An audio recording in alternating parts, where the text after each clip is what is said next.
it remains unclear exactly how many people were inside the nightclub when it collapsed. And the government said the cause of the incident would be investigated once recovery efforts wrapped up. Turning now to news from Guyana, amid growing tensions and escalating protests in Linden following the deaths of 2 young men and injuries to several police officers, President Mohamed Irfan Ali made a crucial visit to the mining town on Tuesday evening. The head of state met personally with the grieving families of Ronald Peters, the 26-year-old shot by police, and another resident killed during the subsequent protests. That story from HGP-TV Nightly News. President Irfan Ali on Tuesday visited the mining town of Linden, where he met with the families of 2 young men who were killed by police within 24 hours. The incidents sparked widespread unrest after police shot and killed 21-year-old Ronaldo Peters and 32-year-old Keon Fogny, triggering mass protest and national concern. The president met with the families at the Watuka guest house, where he offered his condolences and emphasized the need for calm and compassion during this time. And I assured them that this will be an independent investigation led by the RSS in the shortest possible time. The terms of reference will be developed. They have specific questions that they will share with us. And the investigation would be independent, and that the recommendations and findings of those investigations will be respected. The president added that he understands the community's pain and is committed to working directly with residents to restore trust and safety. We are in close contact with both families. We'll be working with both families. There are children involved, there are mothers involved, and an important part of this is to ensure that the children, the mothers, and also the parents, that we also their emotions and their pain. There is pain, and we have to work with all of them. That story from HGP-TV Nightly News from Guyana takes us out of our look at regional news. Up next, international developments and the escalating trade war between Washington and Beijing. Stay with us. ATB's me start, manage, expand. Don't call me small. I'm dreaming big. I'm gonna have it all. ATB's me start, manage, expand. Taking on all my competition, got the whole bag's attention. ATB, best financial solution. My business has a good reputation. Ready for success?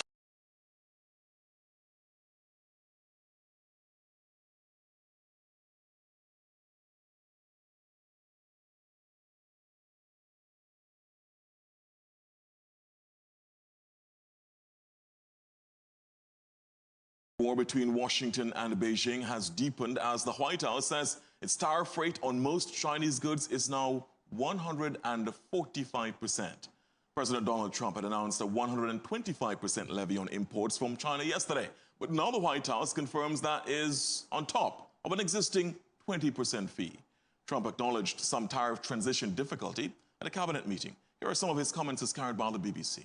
We're in very good shape. We think we're doing very well. Again, there'll be a transition cost and transition problems, but in the end, it's going to be a beautiful thing. We're doing again what we should have done many years ago. We're letting it out of control, and we allowed some countries to get very big and very rich at our expense, and we're can't let that happen. And of course, in the meantime, we'll also tell you that China's foreign ministry states it doesn't want a trade war, but won't back down. While Mr. Trump raises tariffs, as I said, on Chinese goods to 145%, Beijing has imposed an 84% tariff on U.S. imports and has cut American film screenings. Here's more from Al Jazeera. The trade war between Washington and Beijing is showing no signs of easing. China's 84% tariff on all U.S. imports has taken effect. The government has also announced it will reduce the number of American movies shown here, the world's second largest film market. China does not want a trade war, but we are not afraid of one.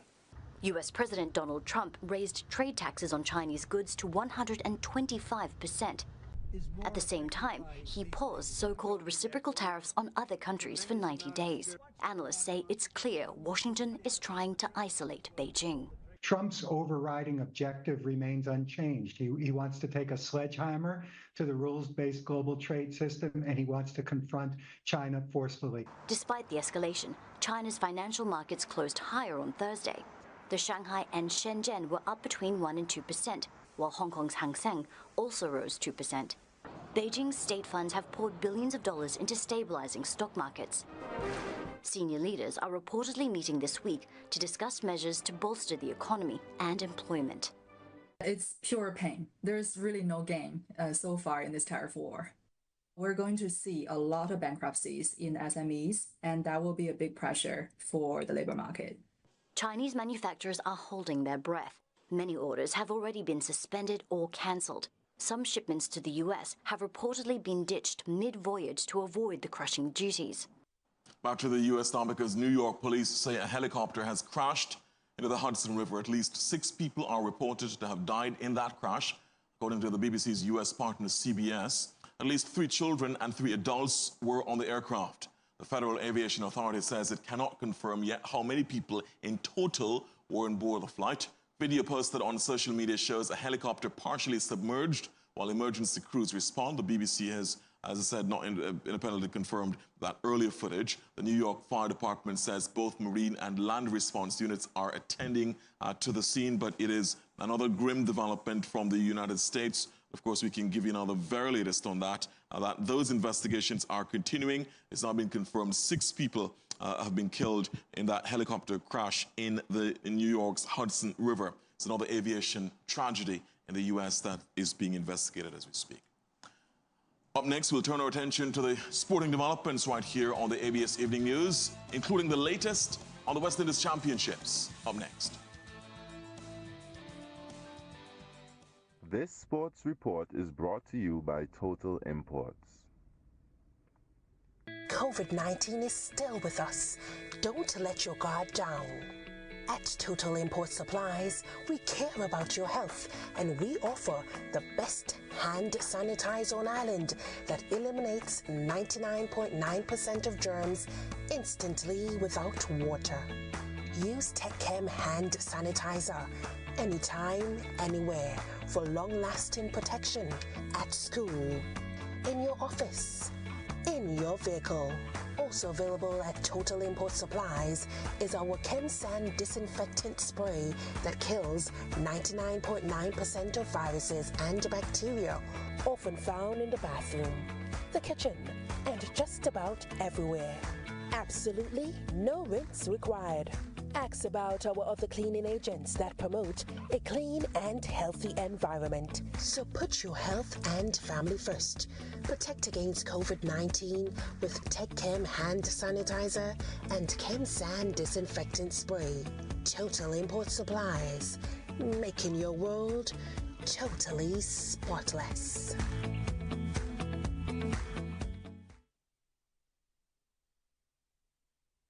Welcome back. Thank you so much for staying this time. Now for a look at the sporting developments. And strong title favourites Guyana Harper Eagles have been building an advantage in their 7th and final round match of the West Indies Championship.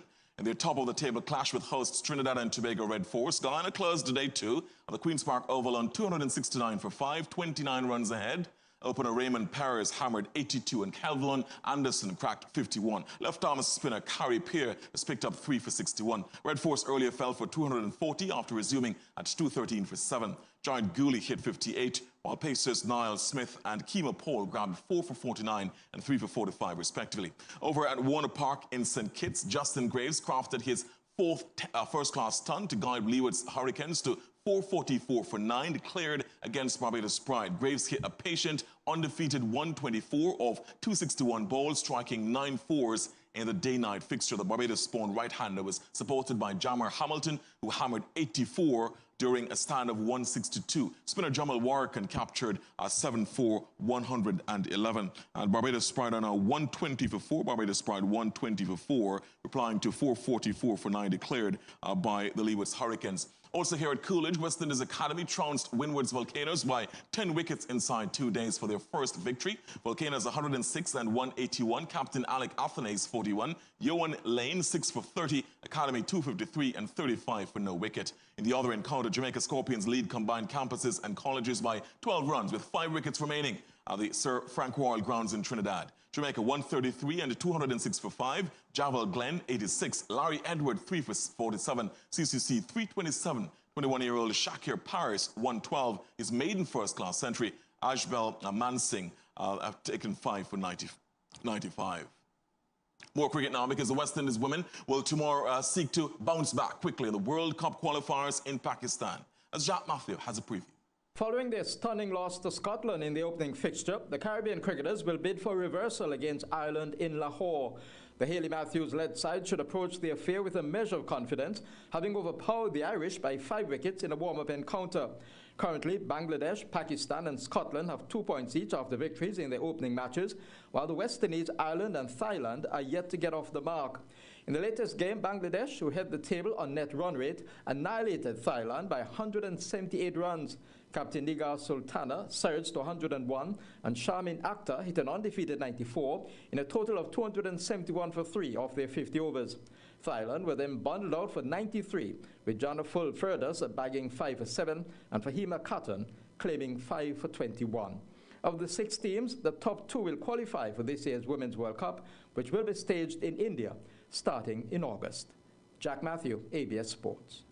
Jack, thanks. Now with a rock-solid display, KL Rahul rushed to a boundary-studded undefeated 93 to sustain Delhi Capital's unbeaten run in this year's IPL. Rahul ravaged the Royal Challengers' Bengaluru attack, hammering 6 sixes and 7 fours in his 53-ball assault. The right-handers stroke play powered Capitals to 169 for 4 and a 6-wicket win with 13 balls to spare. RCB had limped to 163 for 7. With 4 victories in 4 games, Delhi Capitals remain the only unbeaten contenders and trail leaders Gujarat Titans only on net run rate. Meanwhile, the phenomenal West Indian Nicholas Pooran is a standout among the power hitters in cricket's T20 format. Here's more. In the lucrative Indian Premier League, Pooran leads the Orange Cap batting charts with 288 runs in 5 games of the current edition. The Lucknow Super Giants batting star has produced a staggering strike rate of 225, hitting 24 sixes and 25 fours. The Associated Press reports that Pooran has hit 211 sixes since 2024, 87 more than the second-best Heinrich Klaassen of South Africa. The wicketkeeper batter broke Chris Gale's record of most sixes in a calendar year in 2024 by smashing 139, compared to Gale's 135 in 2015. Since the beginning of 2024, the left-hander has hammered 738 more runs than anyone else in the shortest format of the game. Pooran is averaging 42.31 with an amazing strike rate of 162.49. In its last 10 innings, the average has risen to 57.7 and the strike rate to 199. Much more delightful batting is expected from the talented Trinidadian. Jack Matthew, ABS Sports.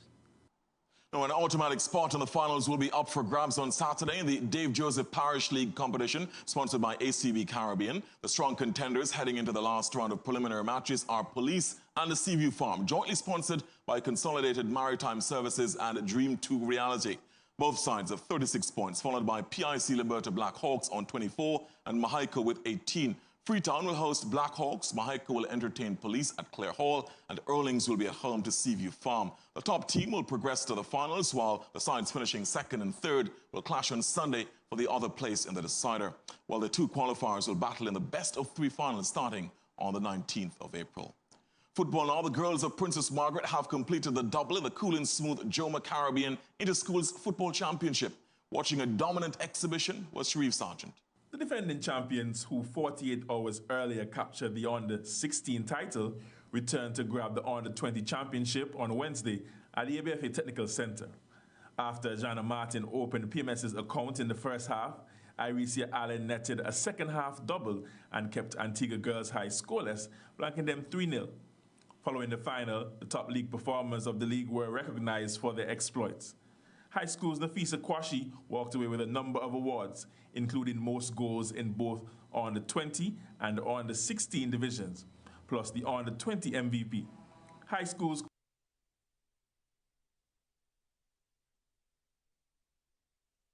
Kwashi, who also caught the Player of the Year award, says although her team came up short, she saw the fight in the unit. I'm proud of myself. I'm proud of my teammates. I've seen individual growth and team growth throughout the years, and we did I said that before, we have to put in the fight, we have to want it more. Unfortunately, we didn't come out with a win, but I saw the fight today, I saw the determination to win, and we came second. Here, we come back next year. Princess Margaret's Relisha Humphreys was voted the under-16 MVP. High School's Michaela Isaac was the best goalkeeper in the under-16 division, while St. Anthony's Jolie Alexander got the prize for the under-20s. Coach of PMS Davika Tittle was once again awarded Coach of the Year. Chief Sergeant, ABS Sports. Thanks, Chief. And finally, Python's power to success, while High Flyers made a remarkable comeback in the Abava Volleyball League at the YMCA indoor facility last night. In men's action, Pythons destroyed Invaders in straight sets, 25-18, 25-8, 25-13. High Flyers recovered from 2 sets down to beat Renegades by a 3-2 margin. The scoreline 23-25, 20-25, 25-12, 25-17, 15-10. That's it for a look at the sports. That's it for our newscast. Really appreciate the company. Reminder you that coming up at the top of the hour at 8 will be an ABS special, the Alfa Nero Files, Prime Minister Arnold Gaston Brown, Port Manager Darwin Telemac, Anthony Astaphan, Senior Counsel, and Rosanna Davis Crump, Financial Secretary, will be our guests. Join us then. Bye-bye.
I can only imagine how it is to be with you.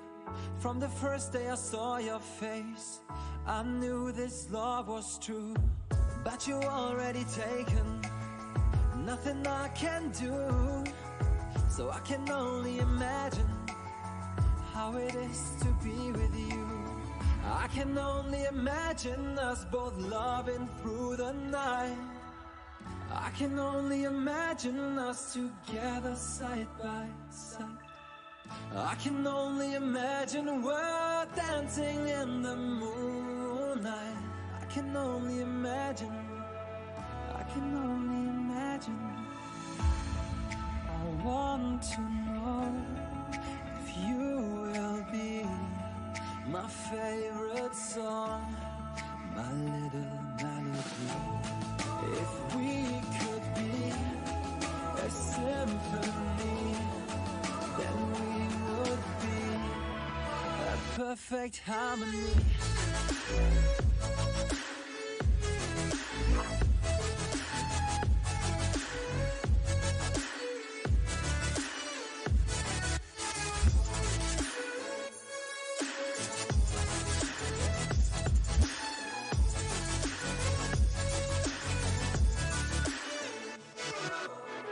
I don't want to live this way.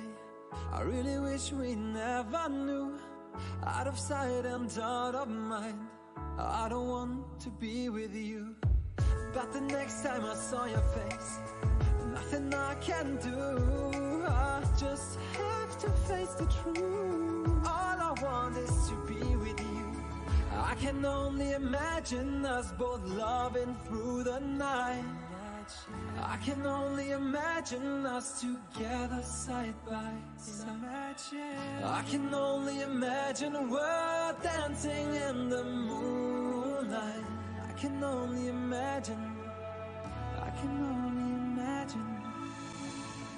I want to know if you will be my favorite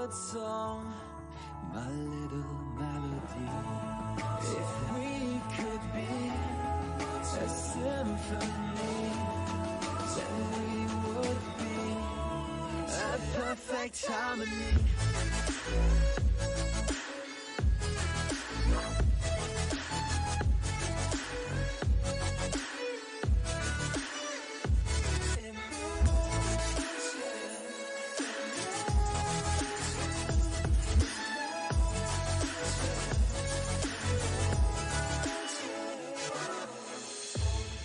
I want to know if you will be my favorite song, my little melody. If we could be a symphony, then we would be.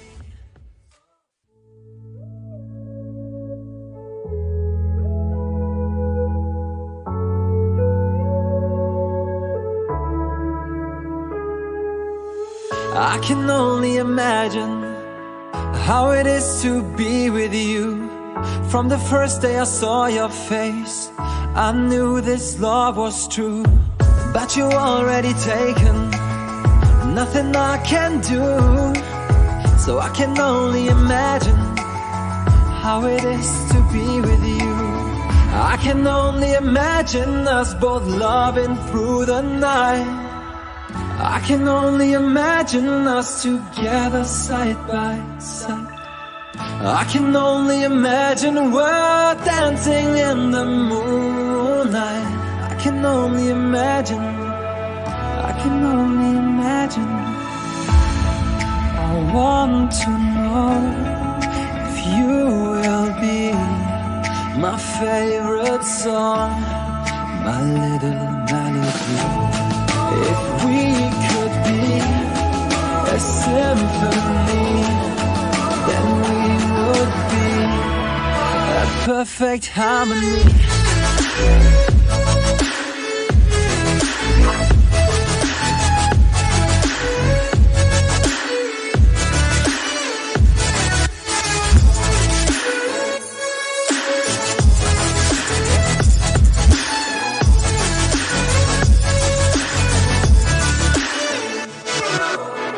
I don't want to live this way. I really wish we never knew. Out of sight and out of mind, I don't want to be with you. But the next time I saw your face, nothing I can do. I just have to face the truth. All I want is to be with you. I can only imagine us both loving through the night. I can only imagine us together side by side. I can only imagine we're dancing in the moonlight. I can only imagine, I can only imagine. I want to know if you will be my favorite song, my little melody. If we could be a symphony, then we would be a perfect harmony.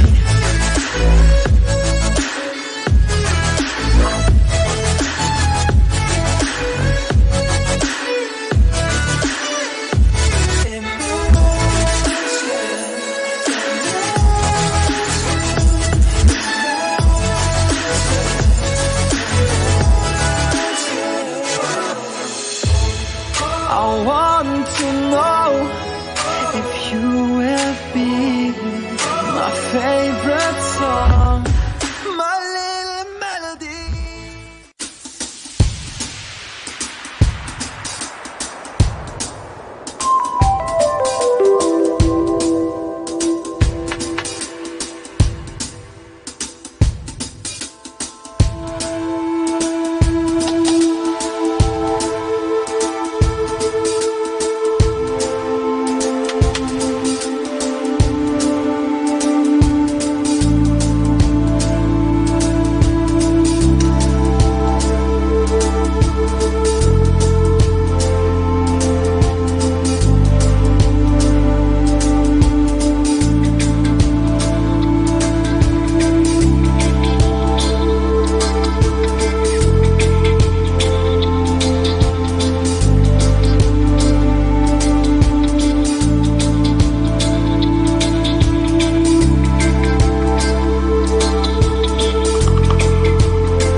Good evening, I'm Garfield Burford, and a warm welcome to this special edition of ABS Presents the Alfa Nero Files. We welcome all our viewers all over the world on television and online, as well as listeners on ABS Radio and other stations broadcasting this syndicated program.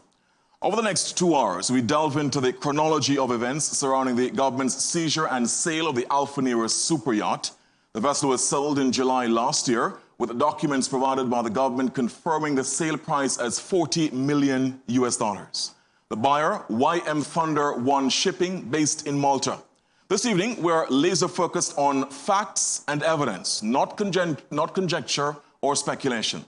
We're adding light, not heat, to this discussion. Provable details, not salacious pontification. This is what separates journalism from gossip. You could call it being a marionette of the facts and evidence, a modality some radio commentators would do well to adopt. There's currently a filing in U.S. federal court in which a Russian citizen, Yulia Gurrieva-Motlakov, is seeking discovery into the financial affairs of some Antiguan officials. She has not sued the government in the U.S. courts, but wants certain information disclosed. Gurrieva-Motlakov is the daughter of Andrei Grigorievich Guriev, a Russian billionaire who the U.S. says initially owned the Alfa Nero superyacht and who has faced sanctions in both the U.S. and in countries of Europe. Now, in support of the claim for disclosure, Gurrieva-Motlakov has engaged a private investigator. He makes certain allegations about Antigua, Barbuda and the country's officials in a declaration to the U.S., but we have seen no supporting documentary evidence for those allegations. The investigator identifies himself as James T. Hayes, Jr., and he says in the preamble to his declaration, we'll show you what he says now. In one of those indications, he noted, except as otherwise indicated, all statements in this declaration are based upon my personal knowledge and experience or upon my discussions with or review of work product of other investigators' work on behalf of applicant as directed by applicant's counsel in the course of the Antiguan investigation. He also says, unless otherwise publicly disclosed, this declaration does not reveal the identities of sources who have spoken to applicants' investigators. He continues, insofar as they are within my own knowledge, the facts and matters set forth herein are, to the best of my own knowledge and belief, true, end quote. So we interrogate the chronology of events in the Alfa Nero Files. Our guests this evening, to my immediate right, Prime Minister and Minister for Finance, Honorable Gaston Brown. To Prime Minister Brown's right is Senior Counsel Anthony Astafan, the lead attorney for the government in this matter. And to Senior Counsel Anthony Astafan's right is Port Manager Darwin Telemack. A bit later on in our 2-hour program, we'll be joined by Financial Secretary Rosona Davis-Crump. Later in the program, we will entertain your questions via telephone and Facebook. And when that time comes, we ask that you keep your questions brief and bereft of any potentially defamatory comments. There might be an inclination for individuals to have wisecracking comments. We invite you to put those on other programs. This is a serious discussion. Good evening to my guests. Welcome, gentlemen. Thank you so much, Prime Minister Brown, Senior Counsel Anthony Astafan, and Port Manager Darwin Telemack. Good evening. Good evening. Very good. So let me start with Prime Minister Brown. Prime Minister, if you were to preside over this entire saga of the Alfa Nero seizure, sale, again, would you do that the same way? Absolutely. When you consider the options that we had, in which the Alfa Nero got stuck here for about 3 years, and the risk of that ship being literally damaged by a hurricane or a fire for that matter. In fact, if you recall, there was a major fire at the dock where the Alfa Nero was berthed. And if the ship was not acquired by the government and we did not have people manning that ship, it would actually burnt and it would have sunken within the Falmouth Harbor. And that would have been devastating, not only the cost to remove that vessel, but also the impact on the yachting industry. It would have created a fundamental economic problem for the government and people of Antigua and Barbuda. So when we look at the risk of having that yacht literally sinking within the harbor as a result of a hurricane or any other event. In fact, the ship was also deteriorating rapidly because it was not being maintained. We had to do something, and when you look at the cost as well, in which over a 2-year period, we'd have spent nearly $2 million upkeeping that yacht, and that does not include the fuel and the docking fees and even other charges, of which ultimately the government would have been liable had we not acted. So in order to justify the monies that we spent to keep the crew on the ship and to maintain the yacht, we literally had to acquire the boat. We could not have justified spending millions of dollars on a yacht that we did not own. And I recall on one occasion, even before we acquired the yacht, the captain had indicated to us, he met with cabinet members, that he was going to abandon the ship because at that time they were actually owed close to $1 million, and there were no end in sight with the sanctions, and he said that they could not continue manning the yacht and not getting paid. In fact, at that time, they could not even buy food. So when you look at the options that we had at the time, they were very limited, and there was a need for us to bring that liability to an end, and certainly to, first of all, in the first instance, acquire the yacht, which clearly was abandoned. I mean, and we are speaking about the ownership here. You'll recall that we actually advertised globally. We asked the owners of the yacht to kindly come and get the yacht. No one came forward. So in terms of ownership, it was abandoned. There's no doubt about it. And the port manager would have done the necessary things to acquire the yacht as an abandoned yacht. And it then became the property of the state. And after it became the property of the state, we could have justified paying the millions of dollars and even guaranteeing additional liabilities, including the fuel from West Indies Oil Company and also the berthing cost, the berthing facility at Carlo Falcone's marina. So if we had to do it again, considering the options that are available, we'd have done it again, absolutely. Yeah. Thanks for those opening comments, Prime Minister. Getting opening comments from our other two guests, let's go to Darwin Telemack. Darwin Telemack, if you were to, as port manager, preside over the entire situation, the entire saga again, would you have gone about it the same way? Well, good evening, Garfield. Good evening to your listeners. I'm instructed by legislative instruments, and I have no option but, when I'm provided with those instruments, to act in accordance with those instruments.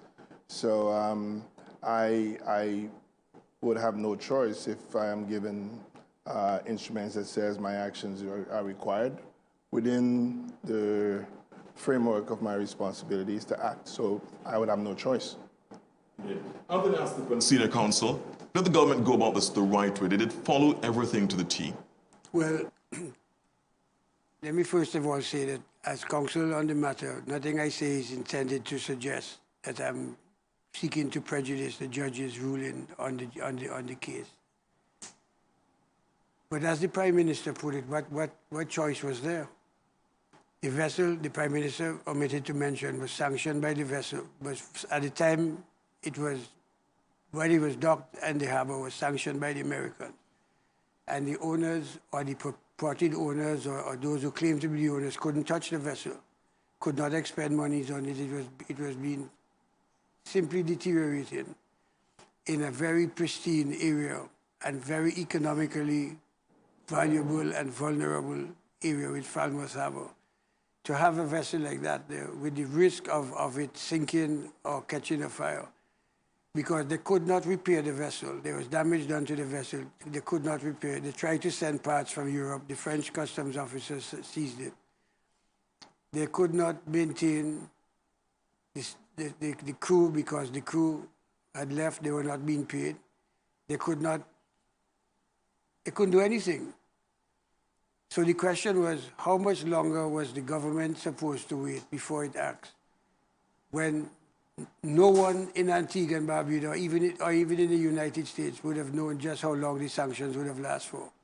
And it posed an inherent and threat to the environment. And the other point that I needed to mention, there was no question about the vulnerability of Falmouth Harbor.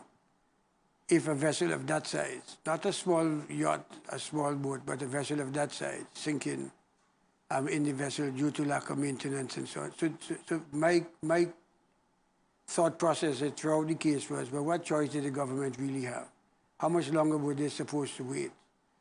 And I should also indicate there was collaboration through the ambassador, Sir Ronald Saunders, and Paul Riker, the American lawyer who was retained to assist us, with constant dialogue with OFAC. So OFAC knew what was happening, certainly in relation to the tender and the selection of the persons who could bid, because a number of them were rejected by So once the sanctions were lifted, the government was at liberty to sell the vessel.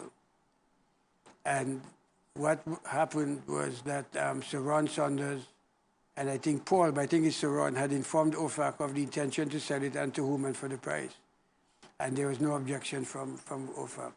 But I think the Prime Minister's phrase about what else could we have done is a theme that should run throughout this discussion, as far as I'm concerned.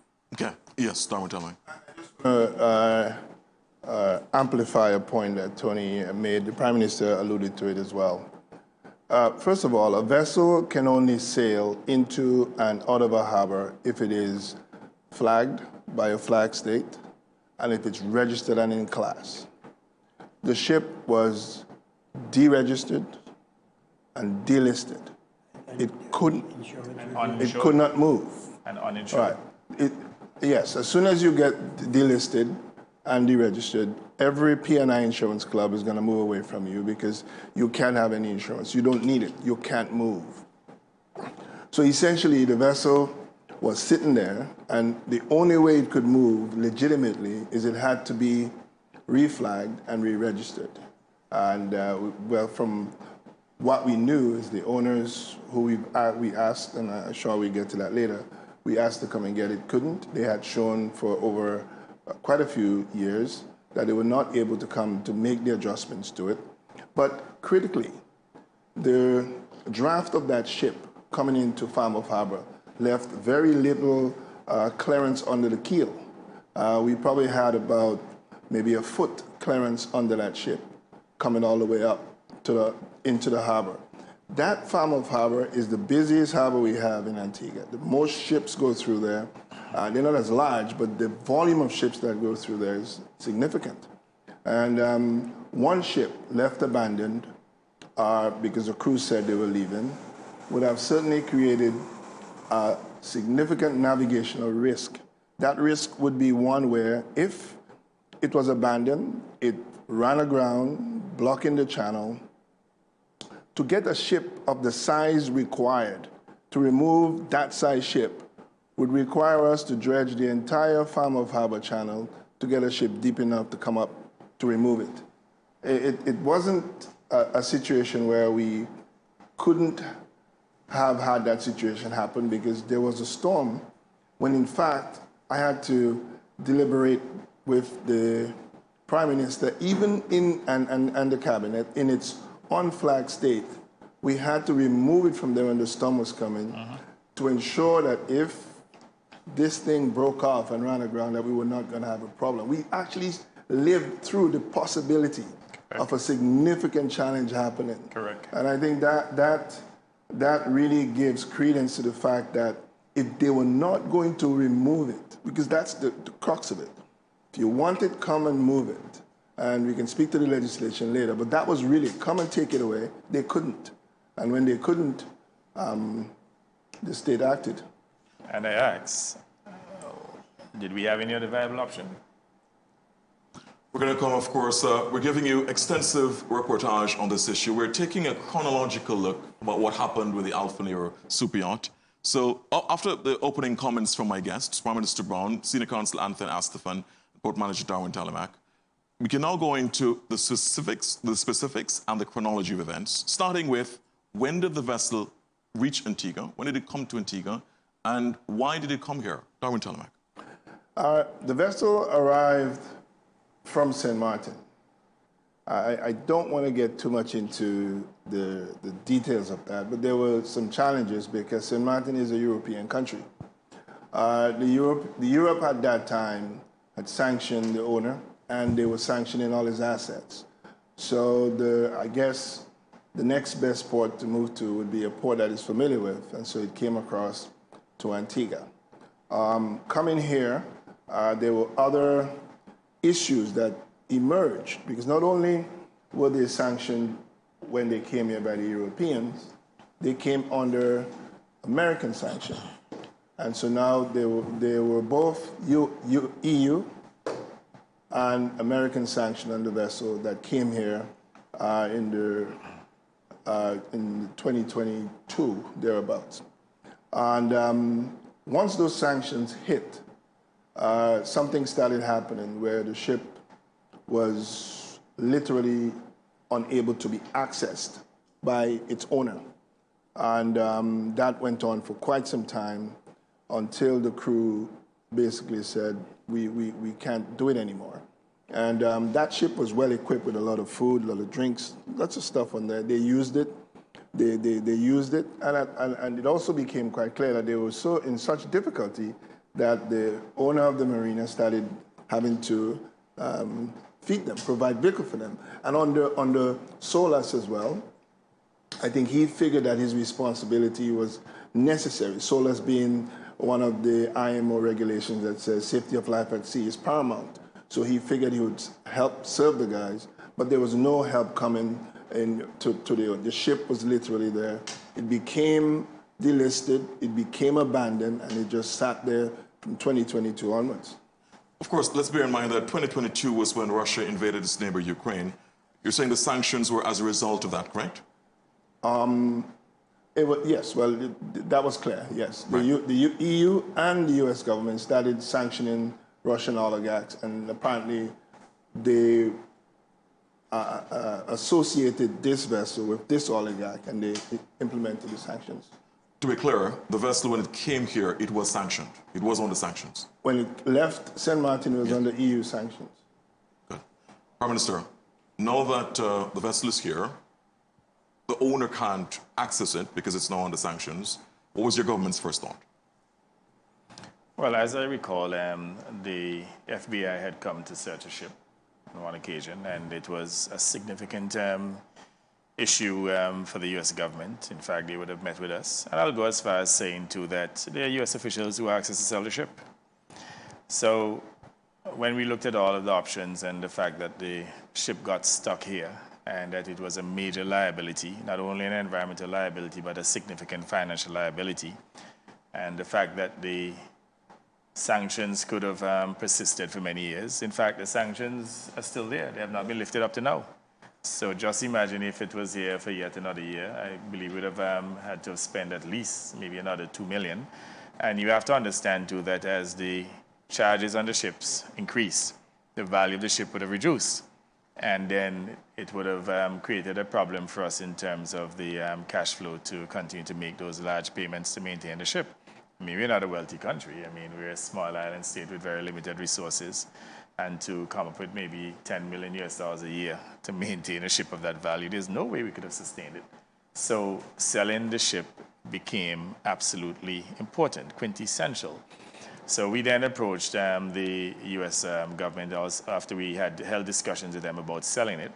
Clearly, we could not have sold the ship because it was under U.S. and European sanctions.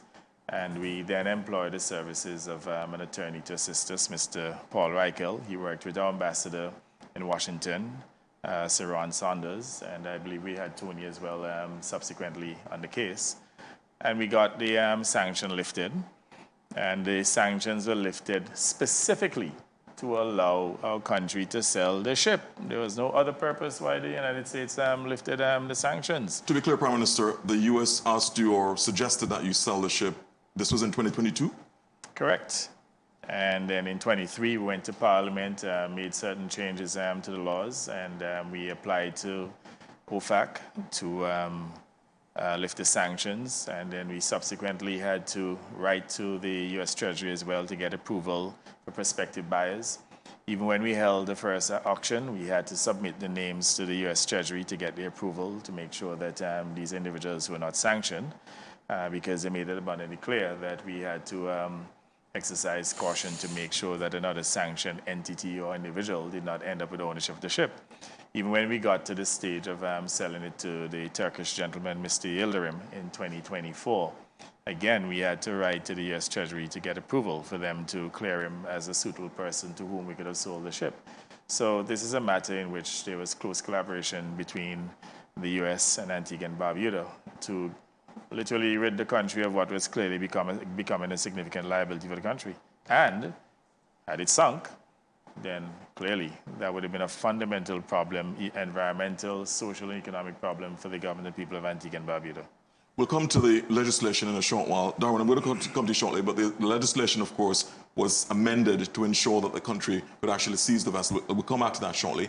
But in relation to, Darwin, let me ask you, what if the vessel was just left there by itself? No crew, the vessel is left there. Some individuals have said, why not leave the vessel? Why have to spend so much money on it each month to take care of it? What would have happened if the vessel was left there without anyone on it, without any crew, without taking care of it? Okay, so Garfield, I'd like to strengthen the point the Prime Minister just made, to give some greater clarity to what happened. We were told well, we got permission to go ahead and sell the vessel by the U.S., and then they said, we want to get the list of the names. And I remember I had calls from, all over the world, countries far and wide. We submitted 32 completed packages. Some people didn't want to send their passports. I'm not sure the Prime Minister remember that. They didn't want to send their names. So the people who were very serious gave us their bio page, their profile, and their offer. We had to take each of those. I sat with my secretary up late in the evening, sending them to OFAC. OFAC got 30-something names. And OFAC, they're the ones, when we did that first auction, they're the ones that actually came back and said, you can only sell this vessel in this auction to these 4 people.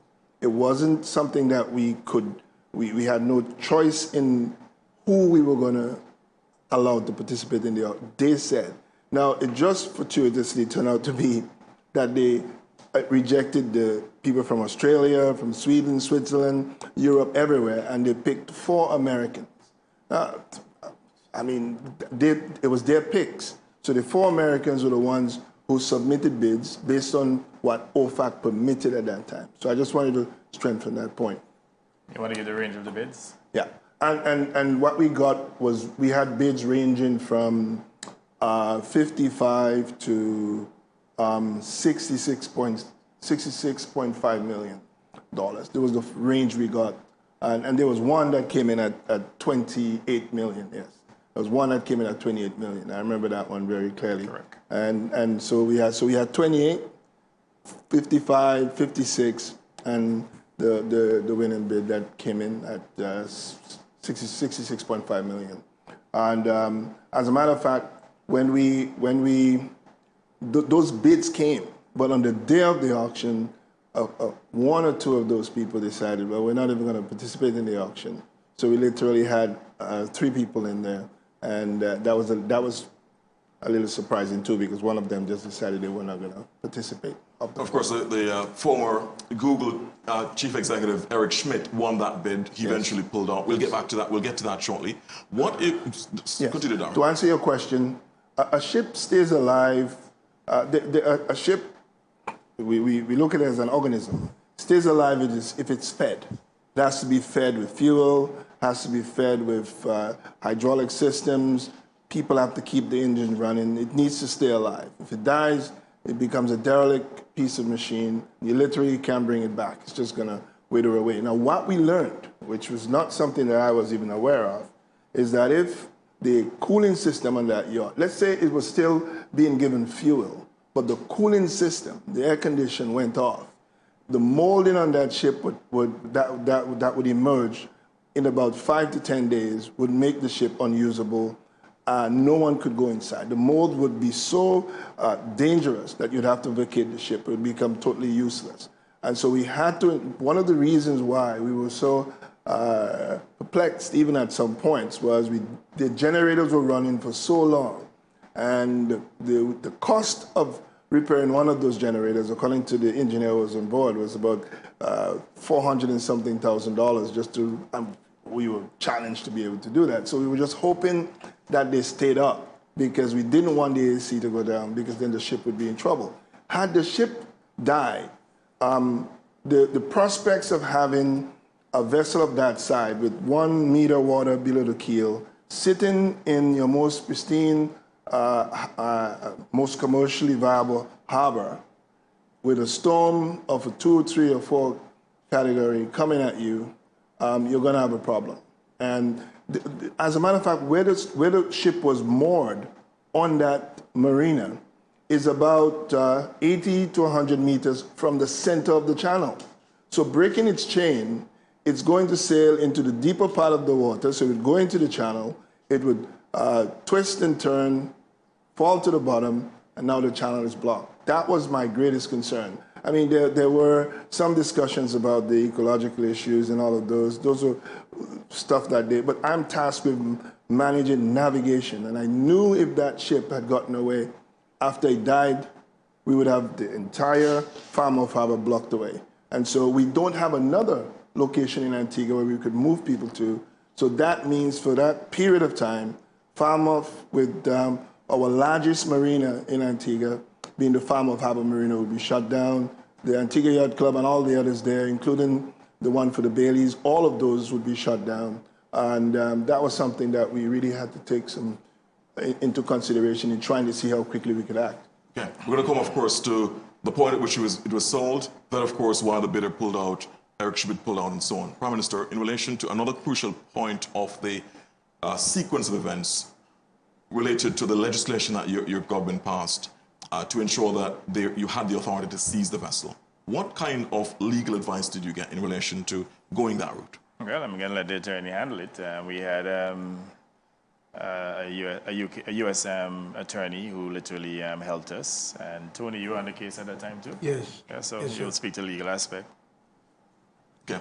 Anthony Aspen. No, I think the legislation was drafted in order to deal with a particular situation and generally. Because the vessel was abandoned, the condition in which it was in, it simply could not stay. And something had to be done to authorize its seizure, and in order to protect the harbor. Let me just ask you very quickly, was during that point, when the vessel was sitting in Falmouth Harbor, did anyone who owned the vessel before, did anyone reach out to the government? Well, they couldn't. They tried to write, they wrote suggesting a few things, but they couldn't, because it turns out that simply because of the existence of the sanctions on the vessel, there was nothing that they could do financially or otherwise to move the vessel out of the harbor. They couldn't touch the vessel because of the sanction. They couldn't fund it. They could not even send money to the government to take care of the vessel. Sure. Right? I mean, that was the situation that the government faced. And I think the legislation was appropriate. It applied to ships generally as well. And it had to be done. It's simply, I think that if it's one thing we need to get across to the public today, this was not a situation where somebody woke up and says, I want the boat, let's go and sell the boat. It was months. It was constant concerns about the condition of the vessel, the imposition of the sanctions, the abandonment of the ship, the inability to pay for fuel, to pay for this, to pay for that. It was simply there as a potential threat that would have been destructive in the most important harbor that Antigua and Barbuda has. So the vessel was there. The government passed legislation to ensure that it could seize the vessel appropriately under law. Prime Minister, during that point, when there was a notice given, international notice sent out, was there any response from Yulia Gureva Motlakov or anyone associated with her? Can I answer that? Sure. Flying Dutchman has responded. I do not think Julia did. No, Julia never did. Julia did not. But the point is, in accordance, they would have had to come to tell the port manager that we are going to be sending a crew and money to maintain the boat in order to get it out of the harbor. Correct? Correct. And they couldn't do that because correct. the sanctions were there. Correct. And it was one of these situations where, and the other point that I need to make too as well, hopefully you may get to it, if not, I better deal with it now. In parallel with the inability of the owner to be able to move the vessel, they and Julia tried on a number of occasions to get injunctions to stop the sale of the vessel. Okay? The one Flying Dutchman went to the Privy Council. The Privy Council said there was no error on the part of the judge. Your only remedy, if you succeed in your case, would be damages. So the ability to recover the boat was lost.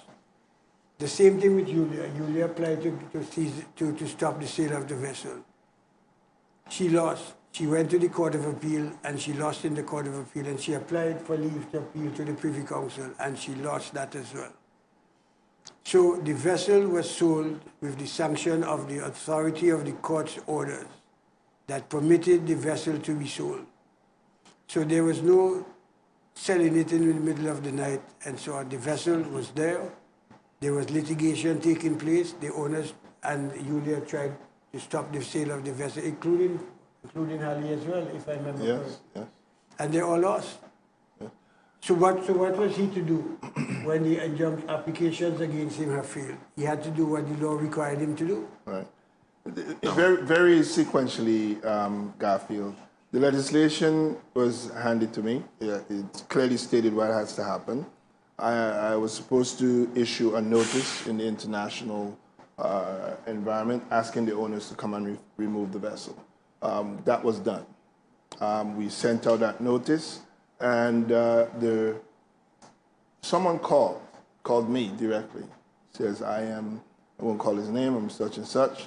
We are the owners, and he called the company's name, Flying Dutchman, which is also important to understand that at that time, at least from what we know, the vessel belongs to Flying Dutchman. That's what he said. When he told me that, he was telling me, don't sell it because it belongs to us. We were not selling it or not selling it because of who owned it. The challenge was the owner could not remove the risk.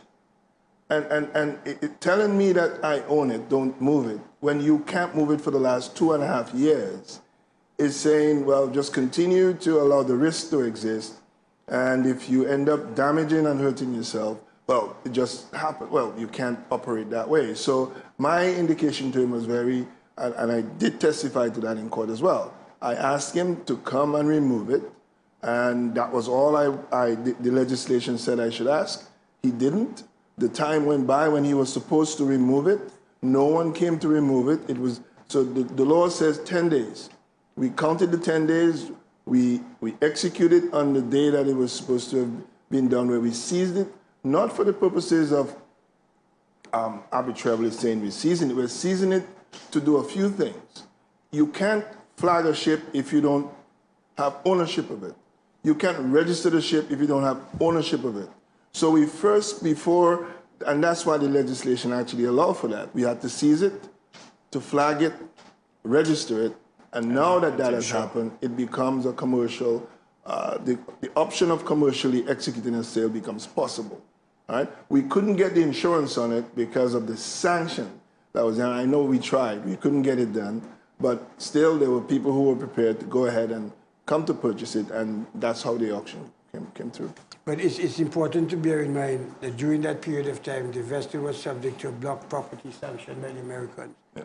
And the owners, especially persons related to Yulikov, what's his name? What's his father's name? Andrei Grigorovich Guria. Thanks for the translation in Russian. Couldn't touch it. And the government would have remained in a state of suspended animation had it not acted, because nobody knows when these sanctions would have been removed. So action was required to preserve and protect Falmouth Harbor and the economy of Antigua and Barbuda. Eric Schmidt then wins the bid. He eventually backs out. Why did he back out, Anthony? I think he backed out because of the litigation that was taking place. And at the time he backed out, there was the application for the injunction was in full swing. I don't think they had been decided yet. No. And Correct. he was concerned that if he went through with the transaction, the vessel would have been tied up with an arrest or something like that. That's correct. Professor, what happens then after he backs out, Eric Schmidt backs out? What's the government's calculus now? What were you thinking? Right. The second bidder came subsequently and offered a significantly low amount. If I'm not mistaken, it was about 30 million. Yes. Mr. Halley. And we rejected it because it was too low. And we had other bids, but again, they were not acceptable. So the boat would have stayed here possibly for at least, what, another year? Yes, ma'am. Without a buyer. A little over a year. And again, remained as a significant liability for the government and people of Antigua and Barbuda. And it was only last year, I believe July, somewhere around there, that we then had an interested party in Mr. Yildirim, who got in touch, or his agent got in touch with Mr. Telemac. And, you know, we got a bid up to 40 million US. And I believe that Mr. Yildirim would have started at about 25 million. He did. He made a comparison. He had bought a similar yacht, similar size to the Alfa Nero. You remember the name of it, Mr. Telemac? Anyway, a similar size yacht, but it was at least 7 years younger than Alfa Nero. And he made the point that he picked it up for about 28 million, and therefore he did not think that the Alfa Nero, which was not properly maintained, was worth more than 25 million. And the idea that after skillful negotiations, primarily by Mr. Telemac, he got him up to 40 million US dollars. A recommendation was made to the cabinet, and the cabinet accepted the 40 million US dollars, which at that point was easily the largest offer that we've had. There have been many others who came and offered 20, 25 million, but clearly we were trying to maximize the offer, and we settled, that is the cabinet settled for the 40 million US, which was the best offer at the time. When we come back, Prime Minister Holderpoint, Senior Counsel and Port Manager Darren Telemac. When we come back, we'll continue, of course, our discussion focusing on the sale of the Alfa Nero superyacht. So we've given you some background, sequence, context. Now we get to the point where the vessel is sold to YM Thunder Shipping based in Malta. We'll talk about those details, and then we'll present what the government has indicated as its documentary proof. So far, the person who has supported the application or the filing in the U.S. federal court, who is a private investigator, has provided no documentary evidence. Had he provided documentary evidence, we would have provided it to you on the show. It's fair and balanced. So we're providing the documentary evidence we have available. When we come back, much more on the Alfa Nero Files. Stay with us right here on all ABS platforms, as well as on several other broadcast outlets, taking this syndicated broadcast. Much more next.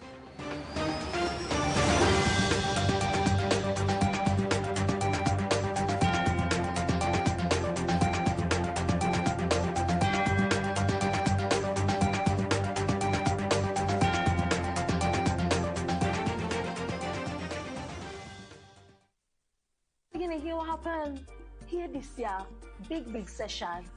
You what? So wait, you're hardened? Here this year. Yo, wait a second, go ahead. Here this year. Every Sunday, the news in dialect. Check out, man. This one is sweet, me.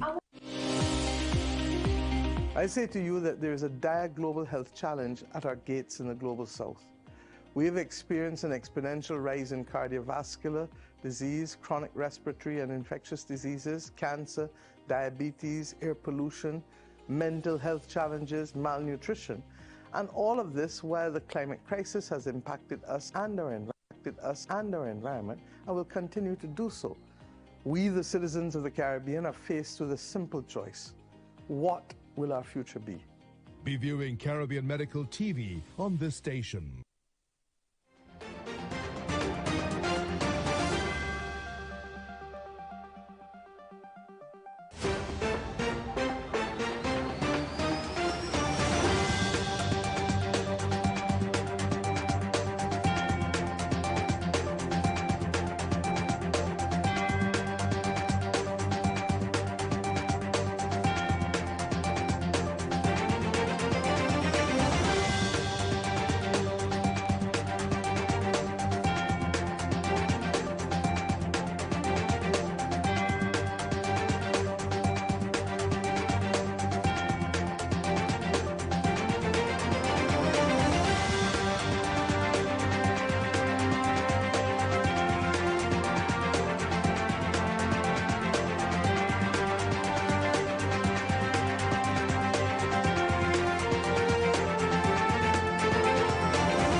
Welcome back. Thank you so much for staying with us. You're in tune with the Alfa Nero Files on ABS. A special ABS TV presents. Our guests are Prime Minister Honorable Gaston Brown, Port Manager Darwin Telemack, and Senior Counsel Anthony Astafan. We're unpacking, deconstructing the sequence of events which led to the sale of the Alfa Nero superyacht in July of last year. We've now reached to the point where the vessel was sold to YM Thunder One Shipping, a company based in Malta. Prime Minister, the sale of the vessel, did it have to YM Thunder and to Mr. Yildirim, did it include the U.S. authorities and did it include other international partners? Did they vet this partner, this person who bought it? The ship I spoke about earlier, the other ship that was purchased by Mr. Yildirim is the Axioma. And the answer is yes. Again, we had to write to the U.S. Treasury to get approval, to get Mr. Yildirim and his company approved. So at every step of the way, we worked in tandem with U.S. State Department and U.S. Treasury. And we obtained the approvals and we effected the sale. Plus, we would have circulated all of the documentation. So the information covering the sale proceeds and the contract itself, all that information has been filed with both the U.S. State Department, Treasury Department. I believe, too, that even prior to this request for disclosure, that information was filed with Antigua and Barbuda Court. Am I correct, sir? Yes. All the details, yes. Yes. So the information... The only thing was that names and accounts were Well, redacted. accounts and names are redacted for confidential reasons. I mean, it would have been improper to, publish people's, financial information. So other than those redactions, all of the information was published and was in the public domain. I was asked questions in Parliament at least on 2-3 occasions by members of the opposition on Alfa Nero. The amount of the sales price was disclosed at $40 million US. That is documented within the Hansard of the Parliament. So they knew. They also knew too that a commission was paid of $1.8 million US to the brokerage firm, which is a traded U.S. company. And again, the full details of the spend.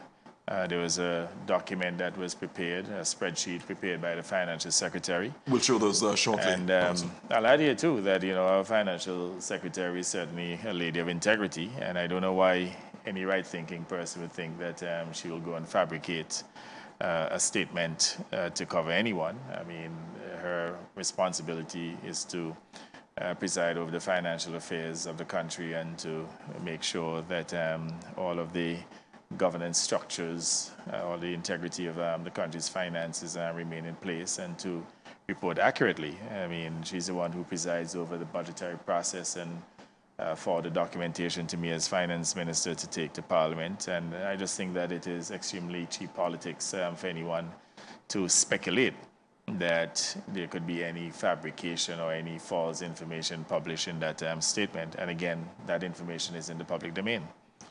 We'll go to some documents that the government has available. One is the apostille, and we'll show you that on our screen. We'll bring that up for you. As that comes up on our screen, I'll ask Senior Counsel Anthony Astafan. Senior Counsel, what about those who might argue that this could be fabricated? What's your view? Well, let me be honest with you. I can't read it from here. Signed by Cecile Hill, Registrar, is it? I can't read it. Yes, it was signed by I think I know what it is. As well as an attorney. We'll actually bring it forward to the screen, yes. This is the apostille, Senior Counsel. Okay. Right, so we'll bring it forward. But in other words, the legitimacy of that document cannot be questioned. Simply cannot be questioned. And there's further information. Now that I can see it, I can confirm that it was done in accordance with the law of Antigua and Barbuda. So I don't see how the integrity of the document or the transaction can be questioned.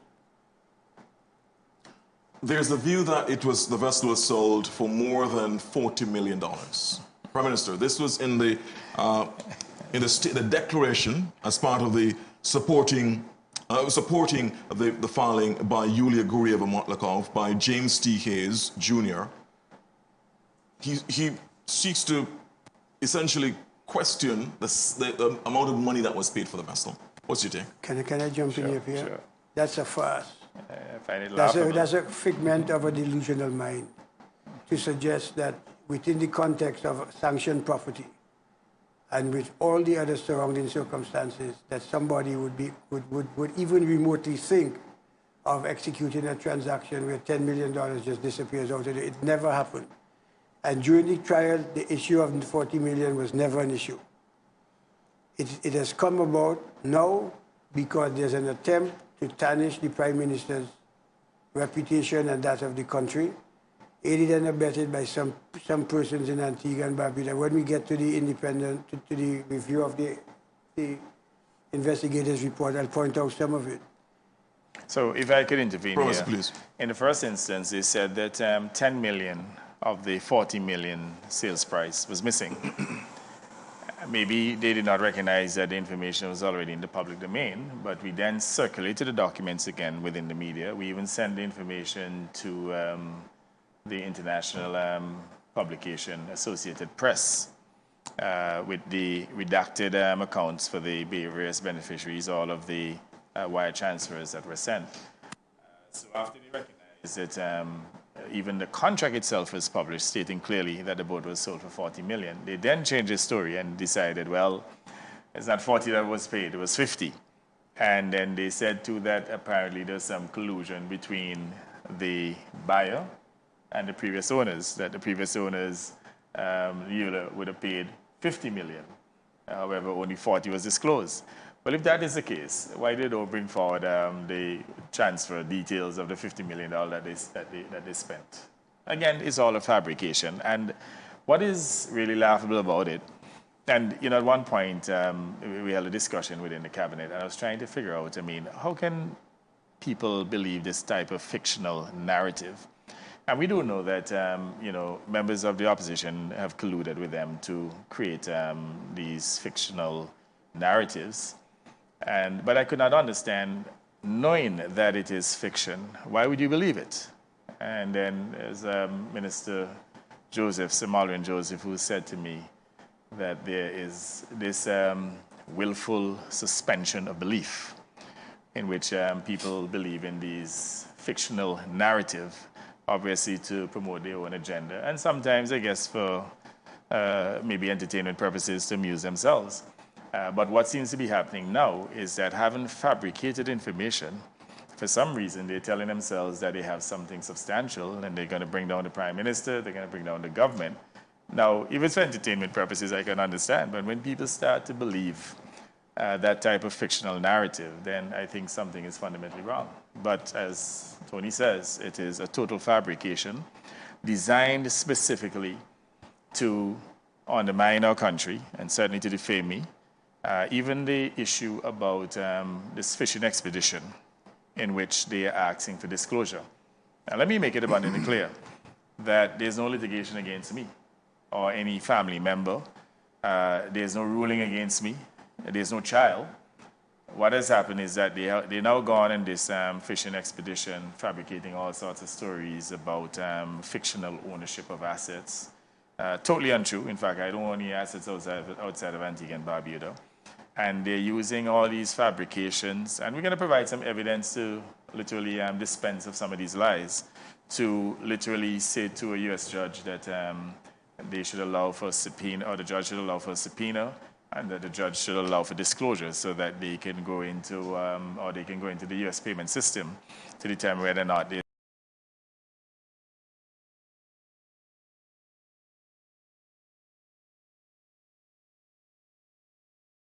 that this is necessarily an issue for the court per se.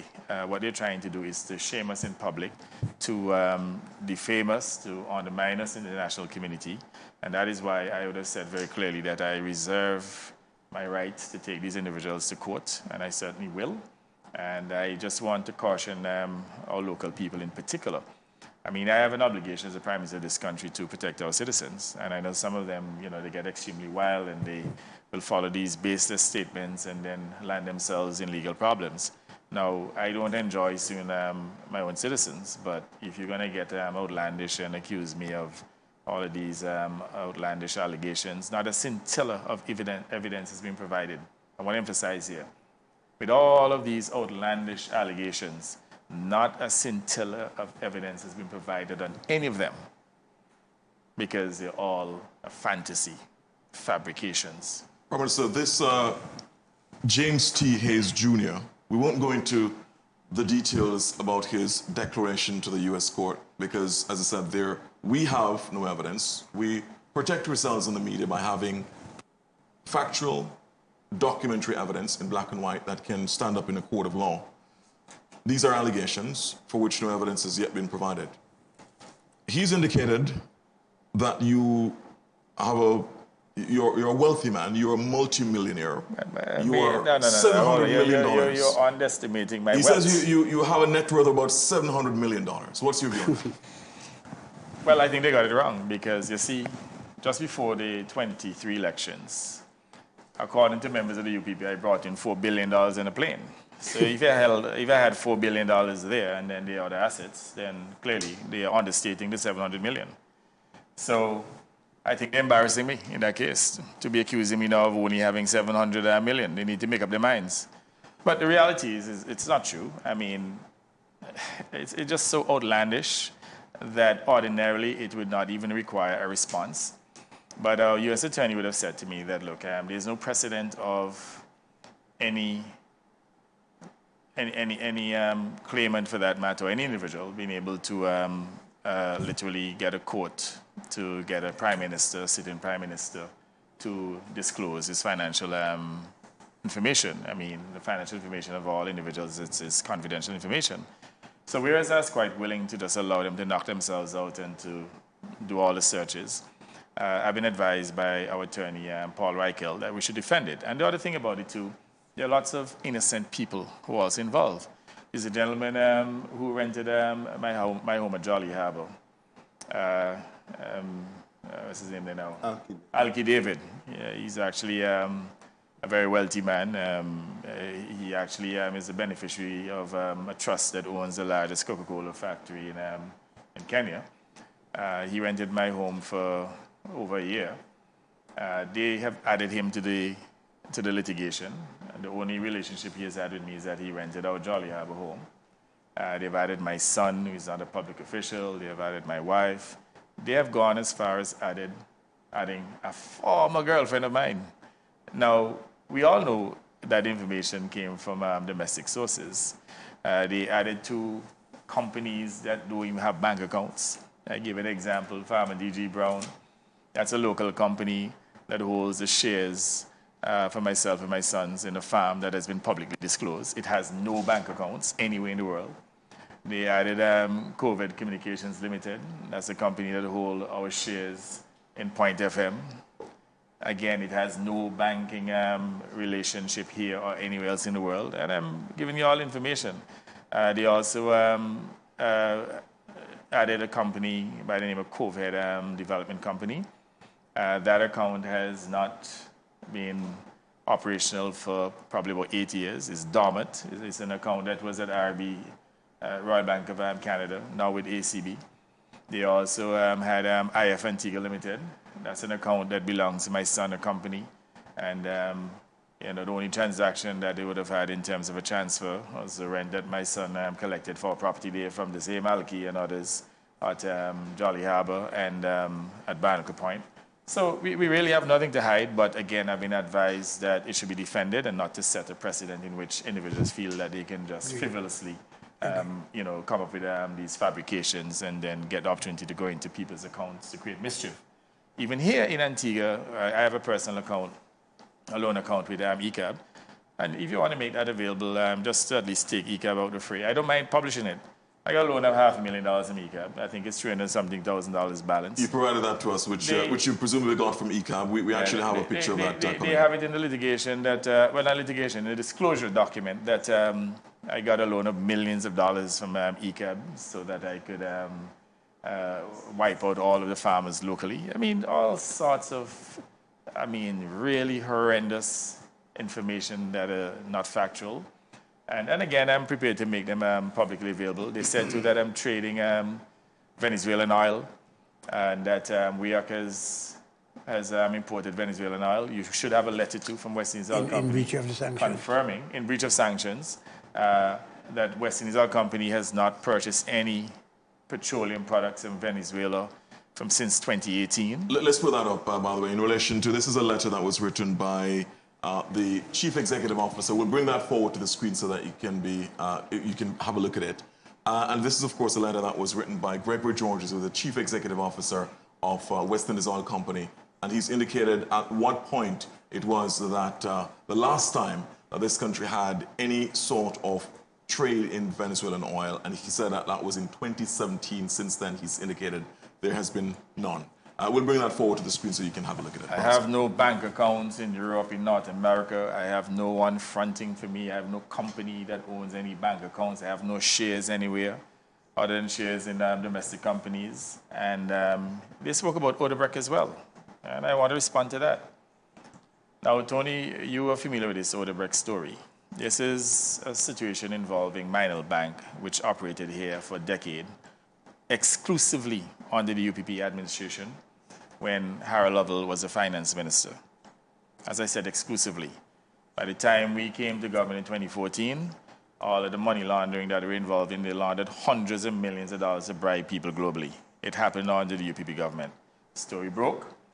And what seemed to have happened was that members of Odebrecht in Brazil decided that they wanted to get the prime minister to prevent the flow of the criminal information with all the bribery that took place at Minel Bank under the UPP, to stop the flow of information to Brazil. And guess who they got on to fix it? And I mean, they came to Naka, they couldn't come to me. They went to their friends well met. So you had this former ambassador known as Louis Franca, who was appointed by Harold Lovell and Spencer during the UPP time. I mean, we didn't discontinue his appointment, but he was appointed by the previous administration. He had a strong friendship with Harold Lovell, Casroy James. At one point, he traveled with them to sell government securities and so on.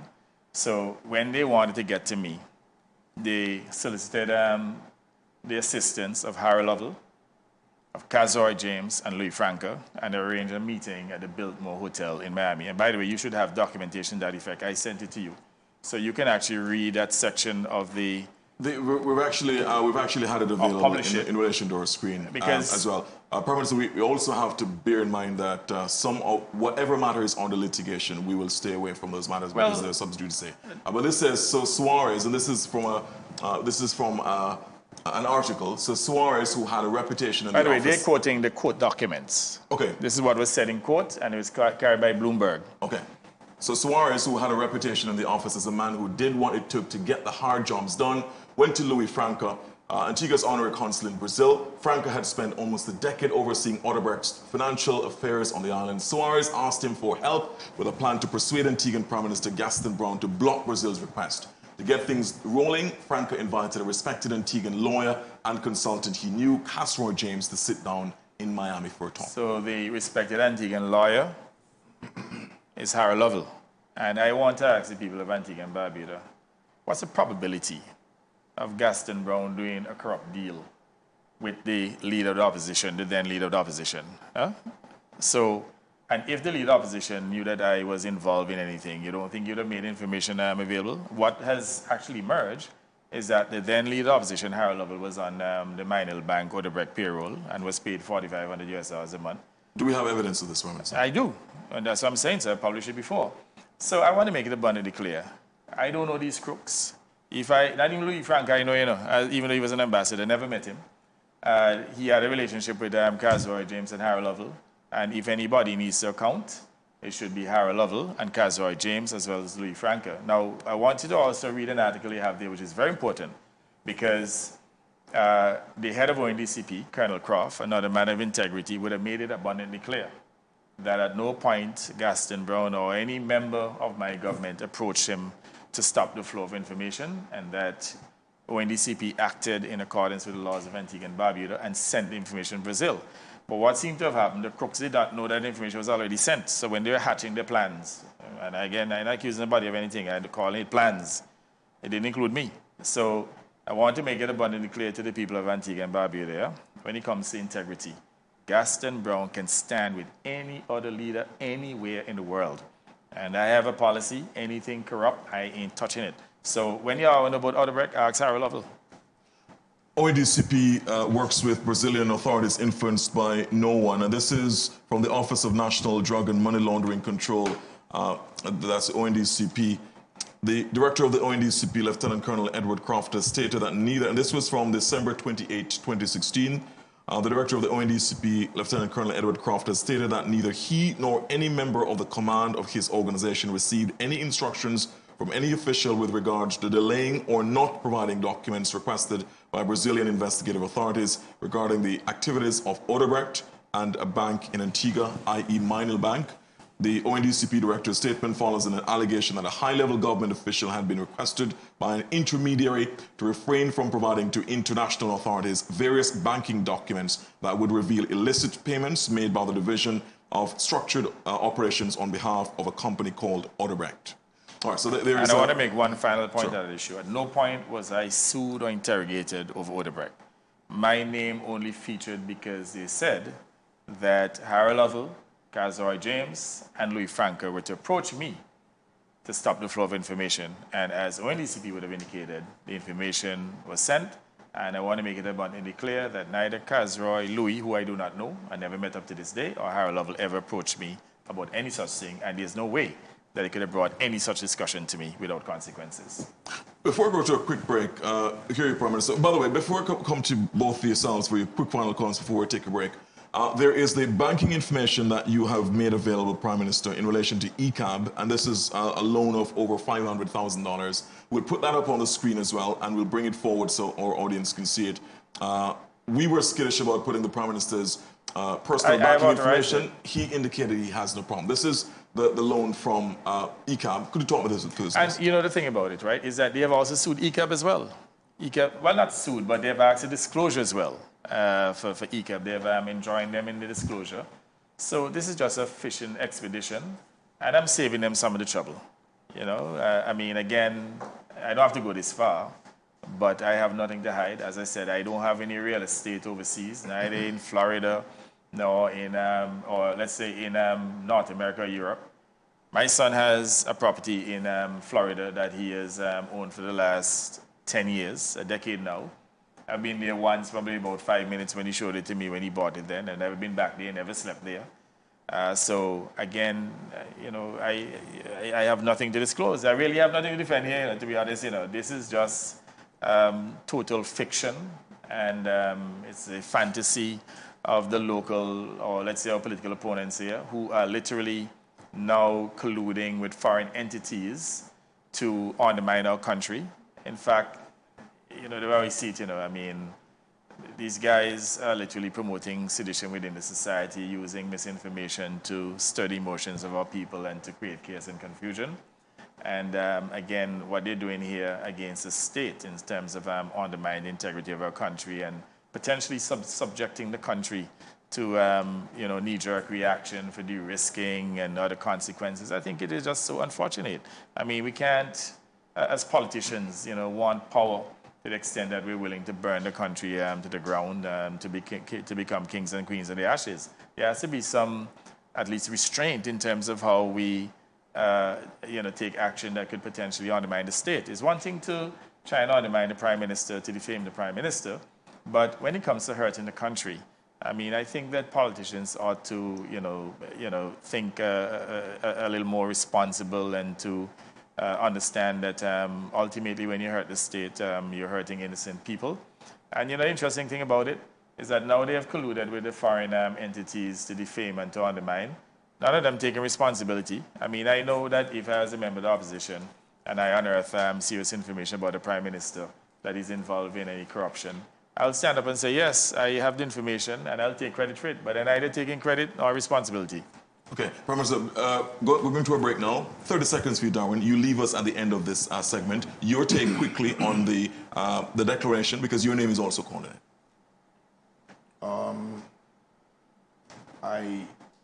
I was instructed.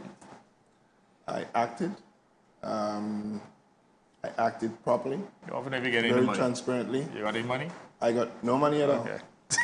As a matter of fact, the Prime Minister in July, was it July PM or June or July of last year, said, well, we will give you a little honorarium.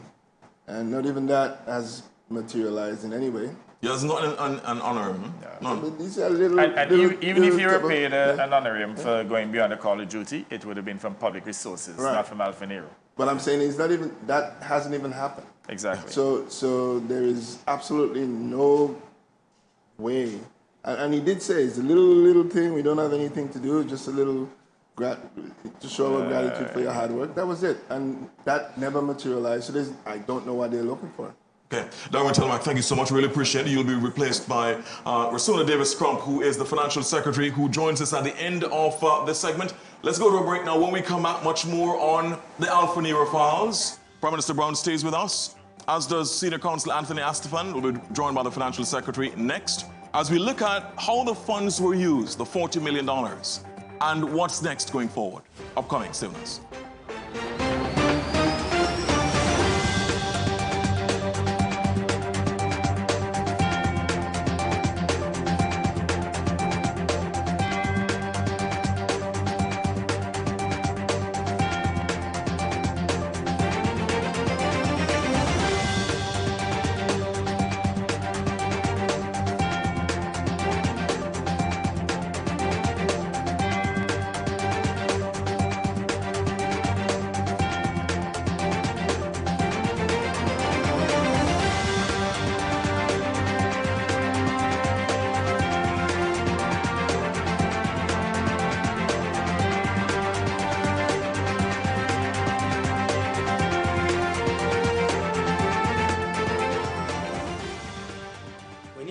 Something that's affecting us all, youth crime and violence.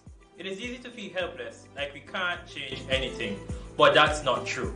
We have the power to shape our communities and our future. It starts with us. We need to be the role models we wish we had. Education is key, not just in schools, but learning skills, finding mentors, and opportunities.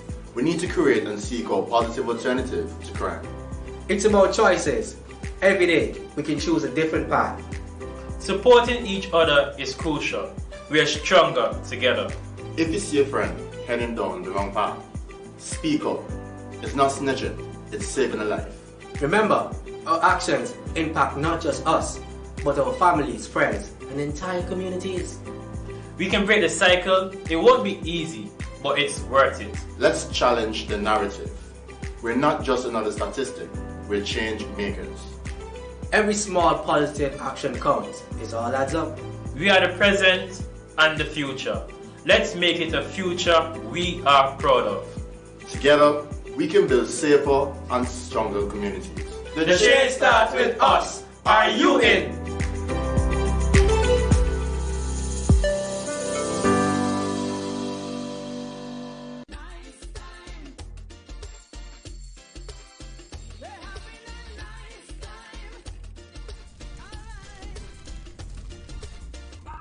No one likes to bring an end to a good time, but when we litter our environment, we cut short some of the best experiences in life.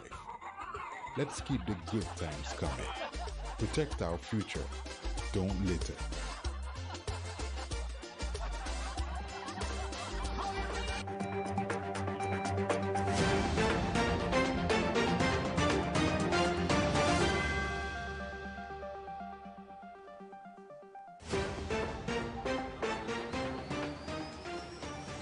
Welcome back. Thank you so much for staying with us. You're in tune with the Alfa Nero Files. A full assessment and a chronology of events in relation to the government's seizure, sale of the Alfa Nero vessel, and now its response to allegations of impropriety. The government says there is absolutely no impropriety in relation to this matter. It has also provided documentary evidence of the sale of the vessel for $40 million. We should indicate that James T. Hayes Jr., who has provided a declaration in support of a filing in a U.S. federal court, has not provided any documentary evidence of any of his allegations. We're careful about going into detail about those allegations. The matter is still sub judice, and there has been no documentary evidence in relation to that. But there is concern about whether or not the vessel was sold for 40 million or 50 million. We now have joining us Financial Secretary Rossona Davis-Crump. Prime Minister Brown still with us, as is Senior Counsel Anthony Astaphan. Thank you so much for staying with us, Prime Minister and Senior Counsel. Sure. Welcome, Rossona Davis-Crump, Financial Secretary. $40 million has been indicated on the documents that we've seen, the apostille, as a sale price of the vessel. What evidence do we have to confirm that in addition to the apostille, it was sold for $40 million? Well, the evidence I have, good evening, Kathy, good evening to your viewing audience. The evidence that I have is based on our account at the Eastern Caribbean Central Bank, because that's where the funds were deposited. As you would have indicated earlier, there's $1.8 million that was paid to the broker. The balance was deposited in our account at the Eastern Caribbean Central Bank, $38.2 million. That's my evidence. We'll put up the use of the funds, and you just walk me through very quickly a summary, please, FS, in terms of the use of the funds. We'll put that up in terms of the use of those funds. We'll bring it forward so our audience can see. This is the revised version. This is the latest version in relation to making sure that all of the funds were accounted for. We'll bring that forward to the screen. But FS, please give me a summary. Thanks. And the FS is the author of this document. Yeah. Yes. Okay, so we start with, as I indicated, the sale price based on the agreement between the seller, Government of Antigua Barbuda, port manager, and the buyer, $40 million US. As indicated, $1.8 million brokerage fee, that was deducted. And then on the 18th of July, 2024, $36 million was deposited to our account at the Eastern Caribbean Central Bank. That I have evidence of, that I can see. I would have received a report from the central bank indicating $36 million was deposited on July 18th, 2024. Next, as I indicate there, $2.2 million in September. On September 5th, to be exact, 2024, also our account at Eastern Caribbean Central Bank. Again, I do have documentary evidence for that, and that would have been shared with all relevant parties. So we start with what would have been deposited in the government's account, and that is when my involvement begins. Yeah. So the money went in two tranches, 36 first and then 2.2. And then 2.2. Okay. Yeah. We're going to talk about the use of the fund. We're going to put back up that shortly. But has there been any indication from Northrop, which is the broker, who actually made sure the sale was possible, to Yildirim? Because if the vessel was sold for $50 million, the broker is going to feel shortchanged because they needed more money. They should have gotten more money. So has there been any indication, has Northrop said, we need more money because the vessel was actually sold for higher than you said it was? No. Okay. Let's go back to how the funds were used. So let's go back to the document, and you can just walk me through. You don't have to go into all the details. We'll actually show it so our viewers on television and online can see. But you can just give me a summary. Yes, a summary. Oh, okay. Yes, please. All right. So as you would indicate, I thought you were showing us. Yes, yeah, we are. Yes. So you would see we that need to there are talk a number about of something different that's affecting us all. Payments. Right. Yes. As I've indicated, we got $38.2 million in total. The first, but before I go into this, I want to point out as well that the process of getting to here, where we're making payments, starts with a policy decision on how the proceeds of the sale would be spent. That is not a decision made by a single individual. There's a process whereby we are expecting funds, and I like to liken this to when we got some SDR funds from the IMF in 2022, in the middle of COVID. These are special drawing rights. These are special drawing rights, yes. A decision has to be made as to how we're going to spend these funds because we didn't budget for them. And the process is Cabinet looks at what's coming in, and a decision is made. How are we going to sell? How are we going to utilize these resources? What are some critical payments that need to be made? This is exactly what happened with these funds. So the first order of business, I got instructions by way of Cabinet decision. These are the areas in which we should apply these funds. First one being, of course, as you see on the document, payments or reimbursements in respect of the Alfa Nero crew, fuel, supplies, and other expenses, anything related to obligations and liabilities that would have accrued during the time that the Alfa Nero was in Antigua. And the total amount, as we see there, is 9 million, let me give the exact number, $9,592,33.32 US. That is what was allocated and spent on any matters related to the liabilities related to Alfa Nero when it was in Antigua. That includes, if you look at the second from the bottom under that category, a critical one is in respect of the crew. I know there was discussion earlier about the crew. That too was a matter that was being litigated. So we had to deposit those funds with the High Court. And so those funds would sit there until the matter is settled and whatever is due to the crew would be allocated and paid over to the crew. You will see legal fees, payment, they mentioned fuel earlier as well, $694,385.19 for West Indies Oil Company for fuel supplies. So this is what was done in that first category. Next, so again, coming out of the decision for Cabinet, after we've settled the amounts that are due to, for anything related to Alfa Nero and those expenses, next is we have other payments we determined. We had a fiscal gap of somewhere close to, for the first half of 2024, close to $81 million US. And the decision was made by Cabinet, let's allocate those funds to address some of our fiscal gap, our funding gap for the year.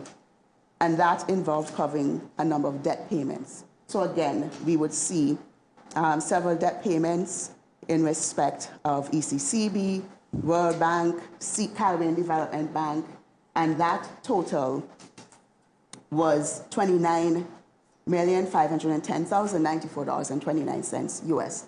That's how those funds were spent. Now, if you notice in that as well, there are some payments in respect of land acquisition. Again, these are related to some judgment debts too. So ultimately, the government determined there are a number of critical payments that need to be made, some debts and other matters, and we made those payments to cover some of those expenses. Did you actually spend more than the 40 million US though? Because I'm seeing there 40.9 million. Okay, so let's think of it this way. We got this, as I said, 38.2 million. That is what came into accounts. We have a number of debts related to Alfa Nero as well as other debts that we determined we were going to pay. They're not all going to add up neatly to 38.2 million. So clearly, 38.2 million allocated to all of these, and of course, out of the consolidated fund, other funds would be allocated to cover the amounts.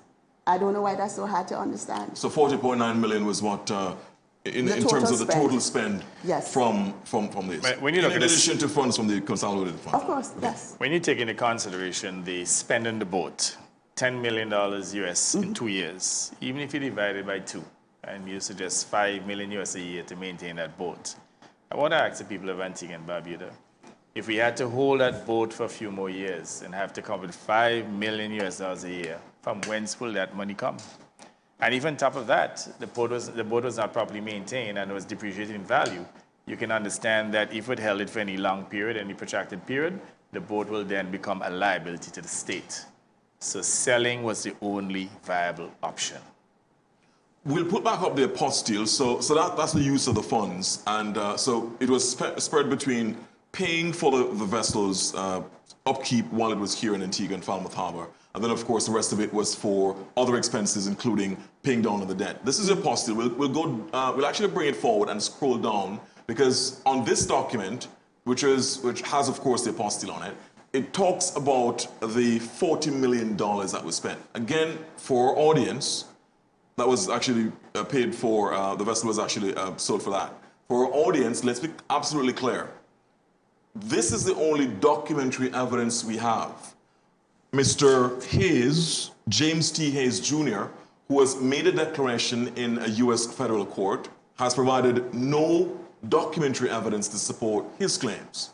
We have seen no documentary evidence to support any claim that the vessel was sold for $50 million. If Mr. James T. Hayes has that documentary evidence, he's certainly not providing it. So this is the apostille, and Arthur Thomas, Notary Public of Antigua Barbuda, signs off on it. If we could actually scroll down to the bottom of it, and of course there is, it's also, walk me through this please, Senior Counsel. Senior Counsel Athsman. I don't really know too much so it's, about it. validated by the Registrar of the High Court, Cecile Hill. That's a signature at the bottom. And we'll go down all the way down to the end of the document. If I'll just ask the control room to go all the way down to the very end of the document, which talks about the 40 million.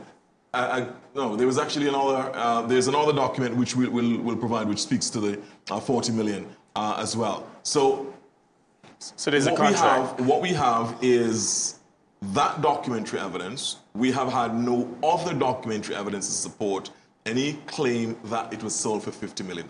Again, this show is about facts and evidence, what we can prove. If Mr. Hayes Jr. has any other evidence, he has not supported it. So there's a contract of $40 million that you ought to share with the public.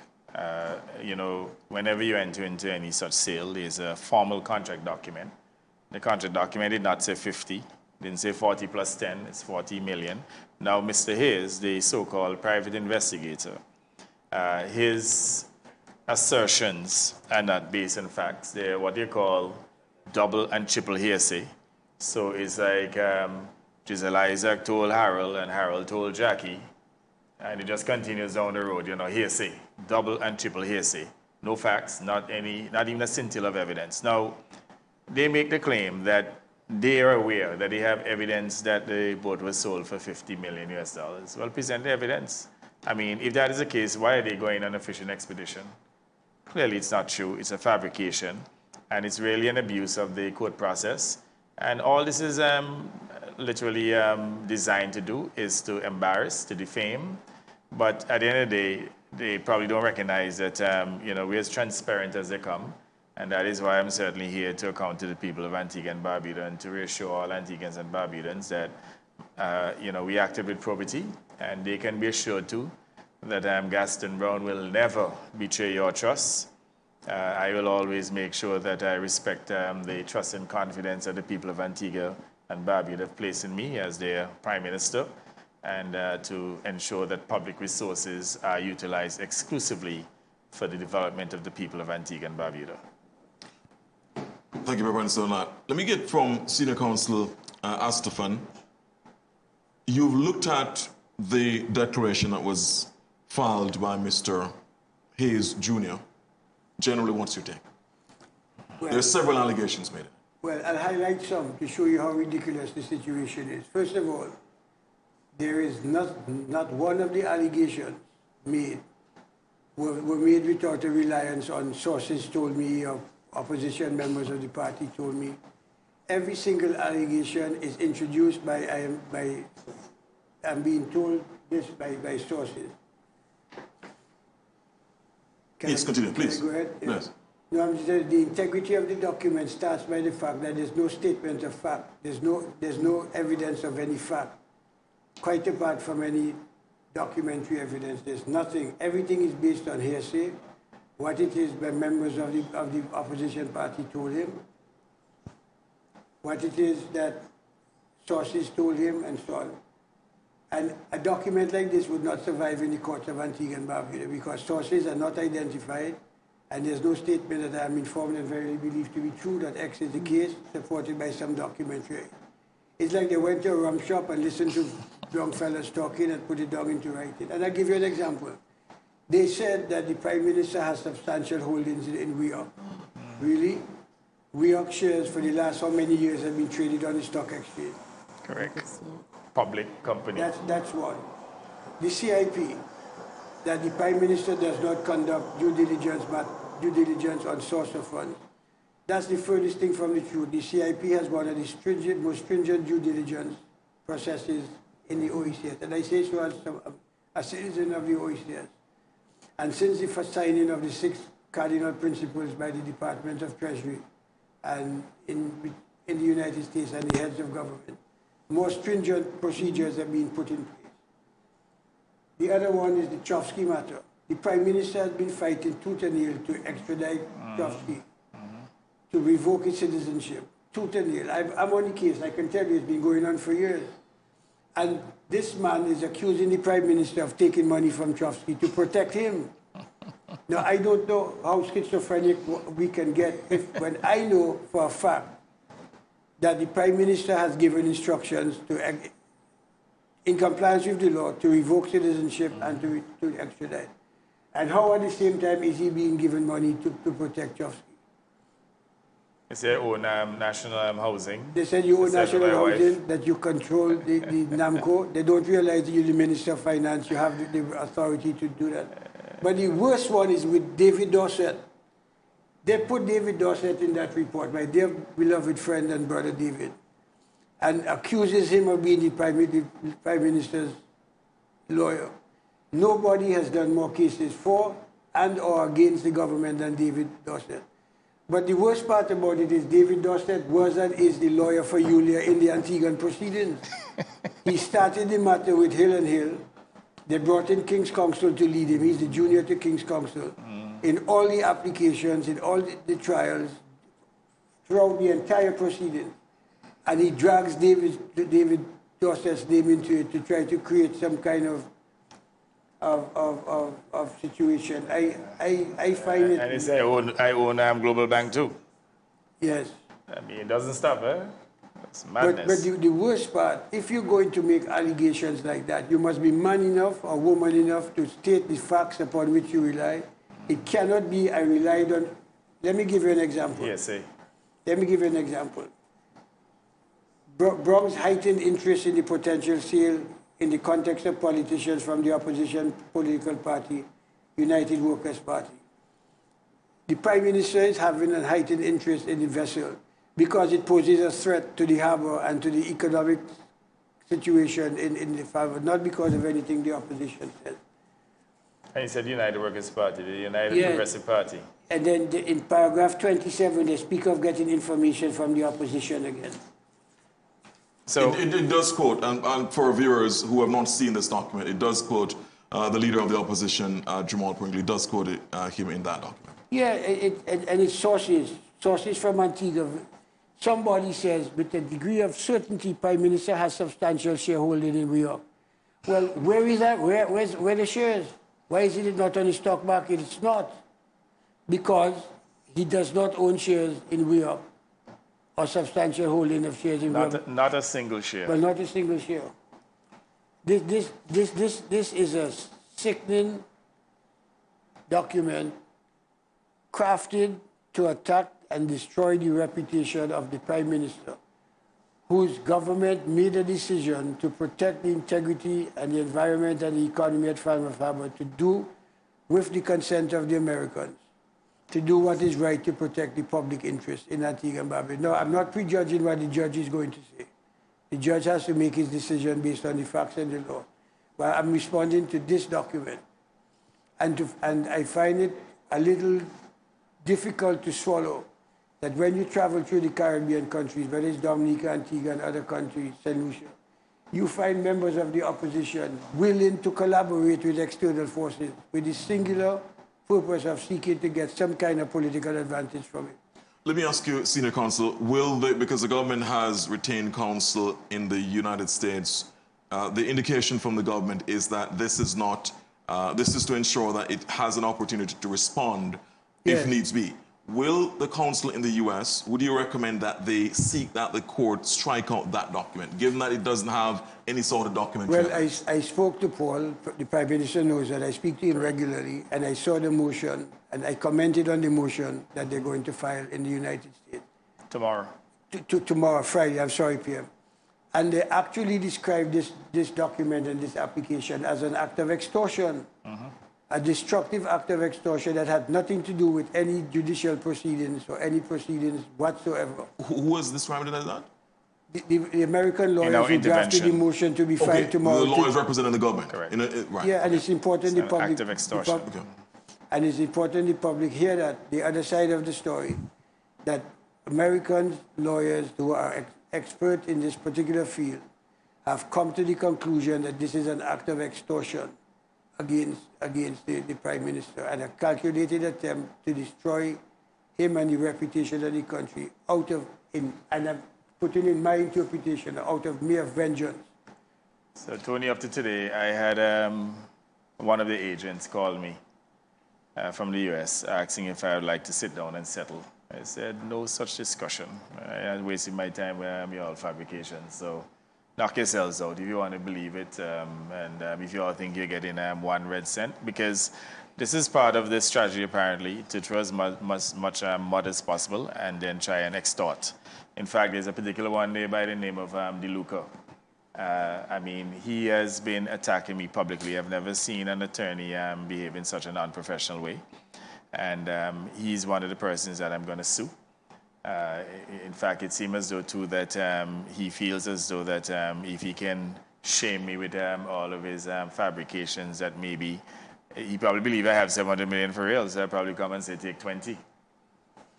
Well, Gaffy, before you move on, the facts that the Prime Minister is addressing is important, because in the motion that's going to be filed tomorrow, which, as I said, I have seen and looked at, the Americans rely on the fact that DeLuca has gone on social media to attack the personal character and prime ministerial character of the Prime Minister, as reflecting the true motive of this campaign against the Prime Minister, as opposed to a genuine judicial issue.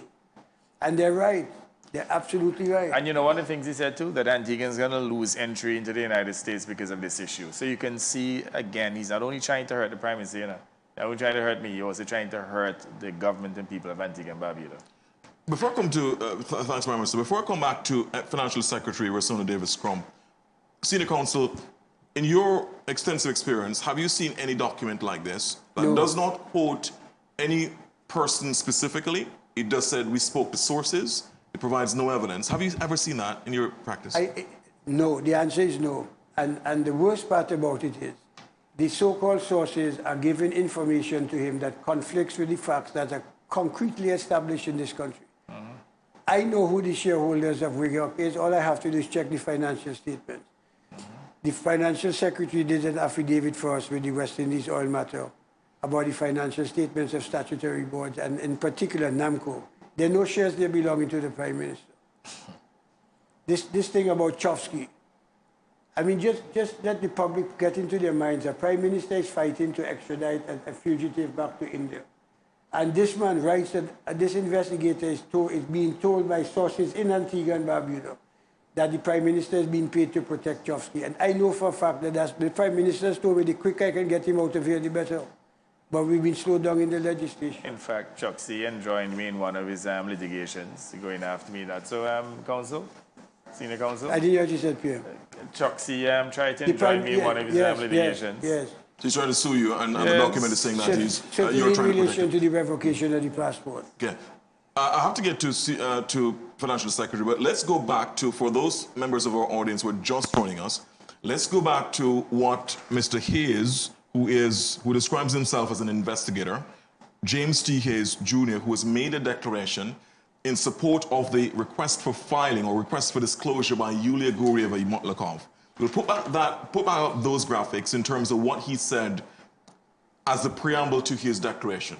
I'm glad you're doing this, because I want to comment on it as well. He says, quote, except as otherwise indicated, all statements in this declaration are based upon my personal knowledge and experience, or upon my discussion with or review of work product of other investigators working on behalf of the applicant, that is Yulia Gureva-Motlakov, as directed by applicant's counsel in the course of the Antiguan investigation.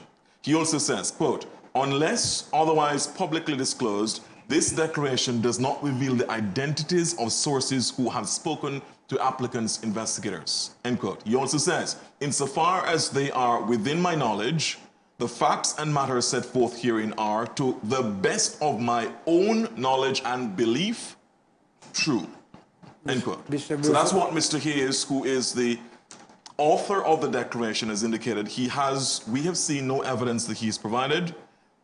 If he had provided the evidence, we assure you, we would have made it available on this show. No, but there's something else you have to put. He made in the last sentence, and to the extent that, to my personal knowledge, they are true whatever it is, there is not a single fact in this document that he has stated as a fact based on his personal knowledge. And he can't, because he has no knowledge of what's happening in, this, in Antigua and Barbuda. And it is clear from his dragging the David Dorset, Rioch, CIP, Chofsky, and talking about violating the Venezuelan sanctions. When West Indies Oil, and I confirm that with the CEO, has not imported any fuel since March 2012. Yes. So he has no facts in this document from his personal law that he can say that I saw, I heard, I smelled, I touched. Nothing like that. Everything is based on investigators in Dubai, investigators in Antigua, opposition forces, politicians say, I heard the politicians say so, and so on and so on. And he quoted Pringle talking about Namco and so on.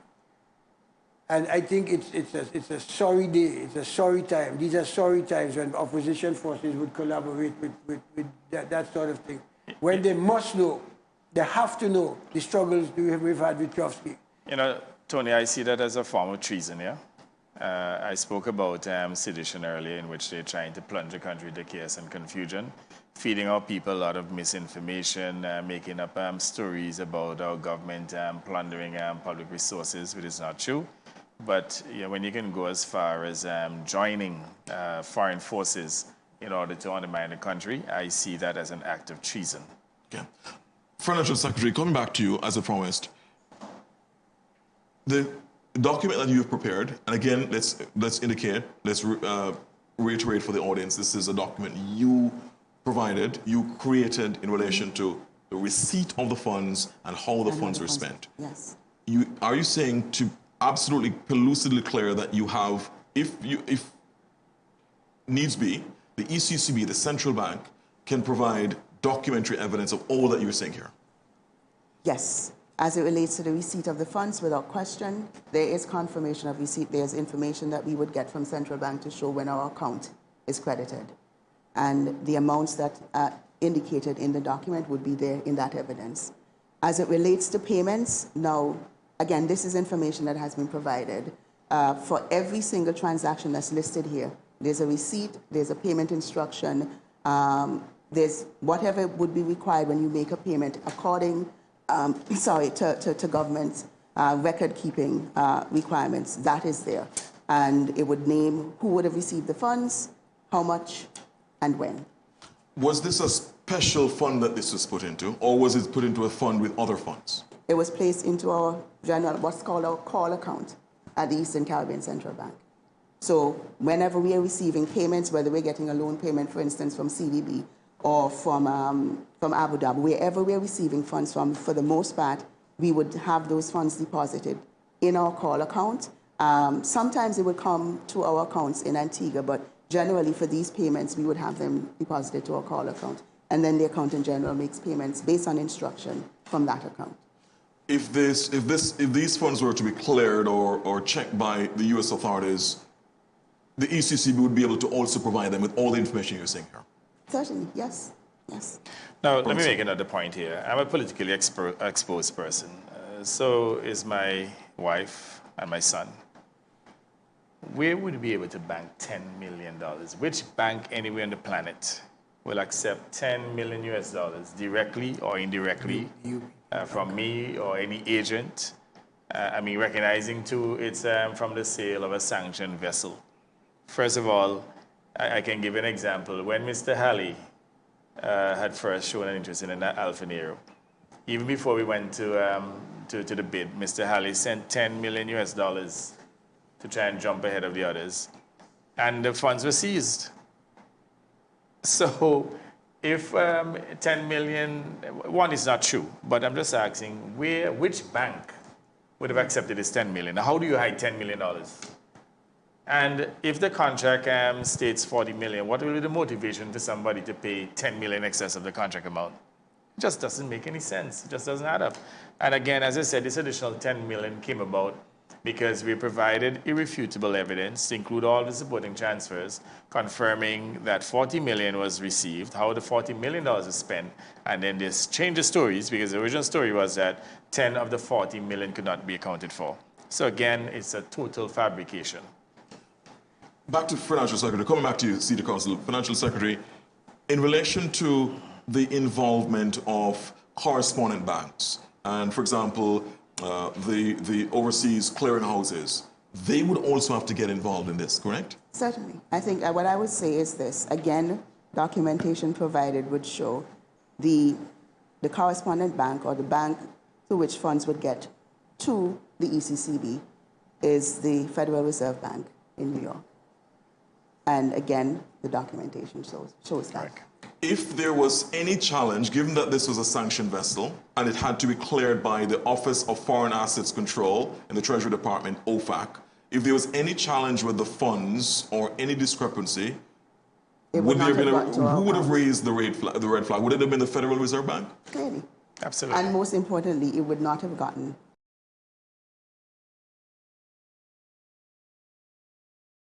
account. Precisely. You were saying... Yeah.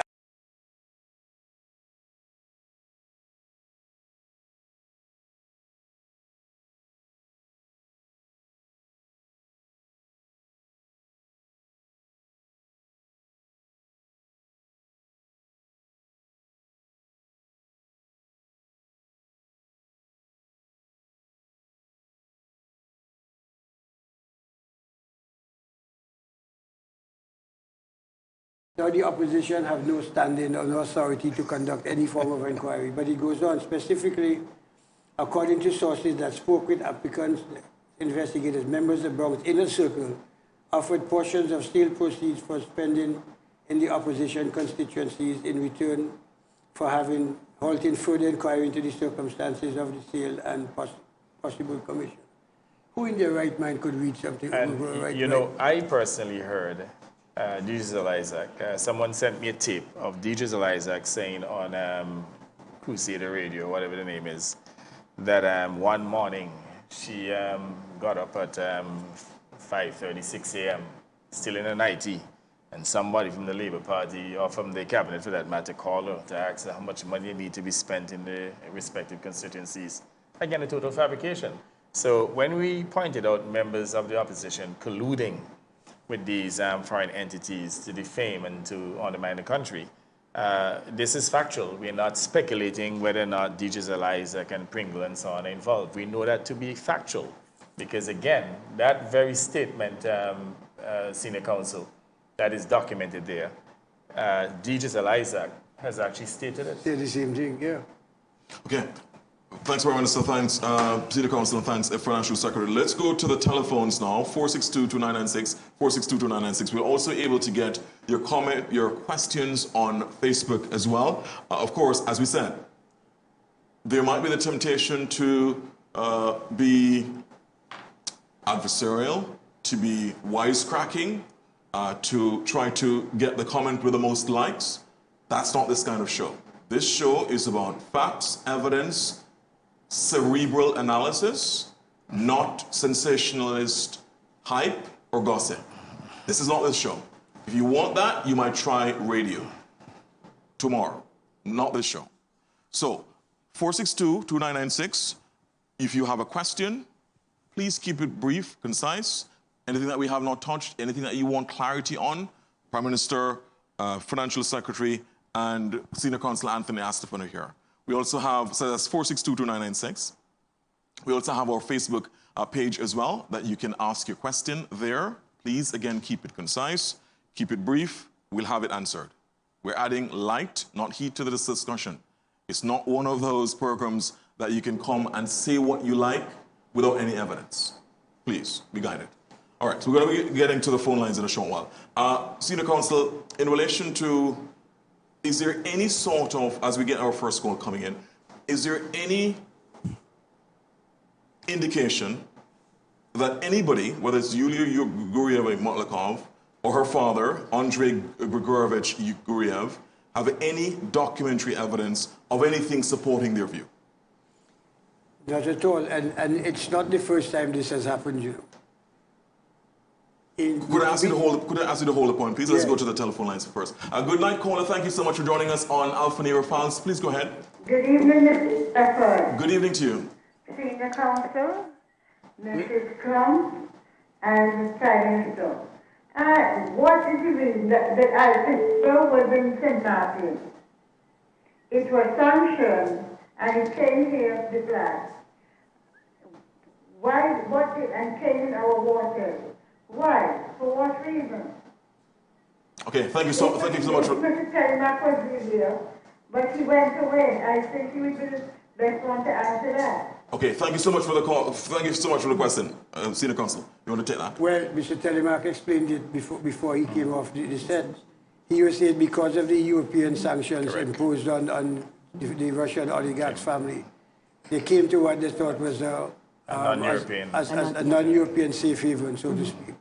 And while it was there, it was sanctioned by the Americans with the imposition of a block property sanction. And so they couldn't touch it. They thought they could have gotten away here, but they didn't, because the FBI, as the Prime Minister indicated, searched it early in the year 2021, right? 2022, sorry. And then subsequent to that, the sanctions came. And it couldn't move again, so it came seeking refuge, but it got caught in the net of sanctions. Okay. The net of sanctions. Thank you so much. Let's go back to the telephone lines. We'll try to take as many calls as possible. Very short. Keep your questions short, please. Good night, caller. Thank you so much for joining us. Go ahead, please. Good night, caller. Can you hear me? Yes, we're hearing you now. Please proceed. Hi. Good night, Prime Minister. Good night, Financial Secretary. Good night. Good evening. I do have a question about the document that you're showing related to proceeds used. There seems to be an initial deposit in July and then another in September of 2.2. I was curious why those two deposits were split, and maybe there's a reason why they are self-deposits.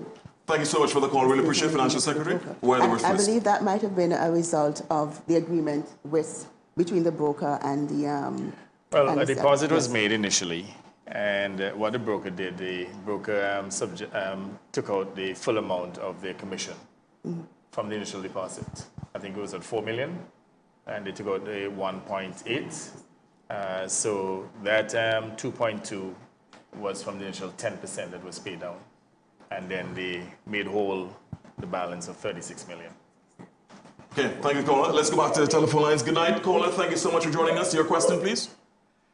Hello? Hello, good night. Your questions, please. Okay. Are you listening to your television? So, okay, we're going to come back to you because you're listening to your television. I'm going to ask the callers, when you call, just turn down your television or your radio. It's going to cause a delay and it's going to confuse you because there's a 3 or 4 second delay. All right, please. So when you call, just turn down your radio or your television and let's listen through the phone, please. We're going to get back to the telephone lines in a short while. You can also ask your question on Facebook as well. So you can, as I said, we're trying to get as many questions as possible. Fair and balanced discussion. We are interested in facts, evidence, cerebral analysis, not histrionics, not emotion, all facts. Okay, let's go back to the telephone lines. Good night, caller. Thank you so much for joining us. Go ahead, please. Hello? Yes, sir. Go ahead, please. Yes, good evening. The question I have to ask, right? Wouldn't be instructive for us to see a copy of the check that you guys received for the Alfa Nero? Financial Secretary will respond. Thank you so much for the call, Financial Secretary. Yes, there's no check. This was done via electronic transfer, as we mentioned, from the buyer to the broker through the Federal Reserve Bank of New York and to our account at Central Bank. So there's no check that we can, bring out and say this is the check that was written. But you have the transfer instructions. But we have the transfer instructions, and we also have, as I said, the confirmation of receipt that shows where the funds came from, coming through the Federal Reserve Bank of New York and to our account at the Central Bank. So that documentation is there. That's as close to a check, I guess, that you can get. And it's in the public domain. Yes. Yeah. Yes, it is. Thank you, caller. So an electronic transfer, not a check. Let's go back to the telephone lines. Good night, caller. Thank you so much for joining us. Go ahead, please. Hello, good night. Good night. Yes, good night. This is Sancha. I just want to ask my PM, when can I come out to point to come and release my song? It's out on the media. I want to come and release my song. Can you? Okay, all right. Sorry. This is not the call. This is not the program for that. So you can probably talk with the Prime Minister another time on another show. All right. So we're focusing on the Alfa Nero Files, That's not the discussion for here, all right? We're going to go back to the telephone lines in a short while, 4622996, and we can also take your questions as well on Facebook. We'll put those questions up on our screen for those who are asking questions on Facebook. As I said, still with us, Prime Minister Brown, Financial Secretary Rossana Davis-Crump, and Cedar Coast Arthur Asphalt. Let's go back to the telephone lines. Good night, caller. Thank you so much for joining us. Go ahead with your question, please. Night. I was wondering if there's like a website that we can just access whatever documents are related to the case that they're talking about right now, because I joined late. So, sorry, just ask your question again, please. We missed the first part. Like a website or something that we can view the documents related to. Okay, thank you, caller. Prime Minister. Yes, federal court. It's a public document filed with the New York federal court. So you can go on their website and you can pull down the document. But the document has been circulated by members of the opposition, so just call anyone and they'll get it to you. In relation as well, Prime Minister and Financial Secretary and Senior Counsel, in relation to, so for example, for the documents that we're showing now that the government has released, where can people find those? In other words, the apostille and the bill of sale and so on. Is there somewhere that individuals can find those documents? Well, we would have shared them tonight. I have published them on Point FM. I've published them on my Facebook page. And maybe we probably need to get them up on the government website. In fact, you know what I'll do? The next sitting of Parliament, I will file all of the documents in the Parliament of Antigua and Barbuda. In fact, I'll also file the unredacted version of all of the wire transfers, because there's really nothing to hide, with the understanding that if anyone goes to the Parliament and gets the information, that the Parliament will then redact the information.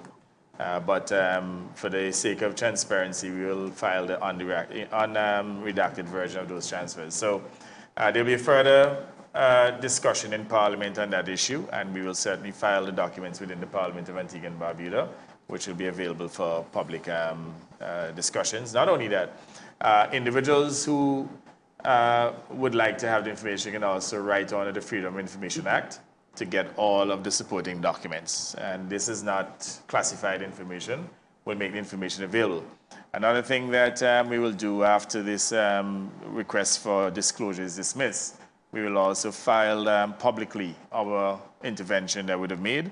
That intervention will be formally made tomorrow in the New York court, federal court. Thank you, Prime Minister. Let's go back to the telephone lines. Good night, caller. Thank you so much for joining us. Go ahead with your question, please. Good night. Good night. Good night, Mr. Prime Minister. Good night, Bradford, and the rest of the panel. Mr. Prime Minister, why when you find out that the boat was sanctioned, you never tell them to get the boat out of Antigua? Because it is Russia, and you know, Russia are one place for Putin and one very dangerous man.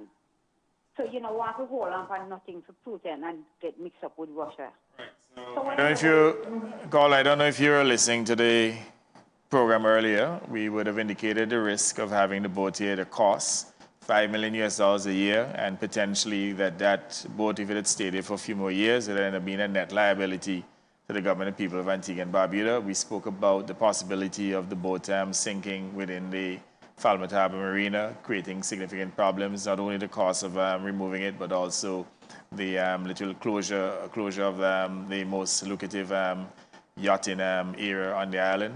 The risks were just too great to keep that boat here, considering that it was not insured, considering too that if we had left it unmanned, that the boat clearly would have sank. So again, the only viable option that was available to us was to sell the boat, and that is precisely what we did. All right, thanks very much. So let's go back to the telephone lines. Good night, caller. Thank you so much for joining us. Go ahead with your question, please. Good evening. Good evening. Just a quick question.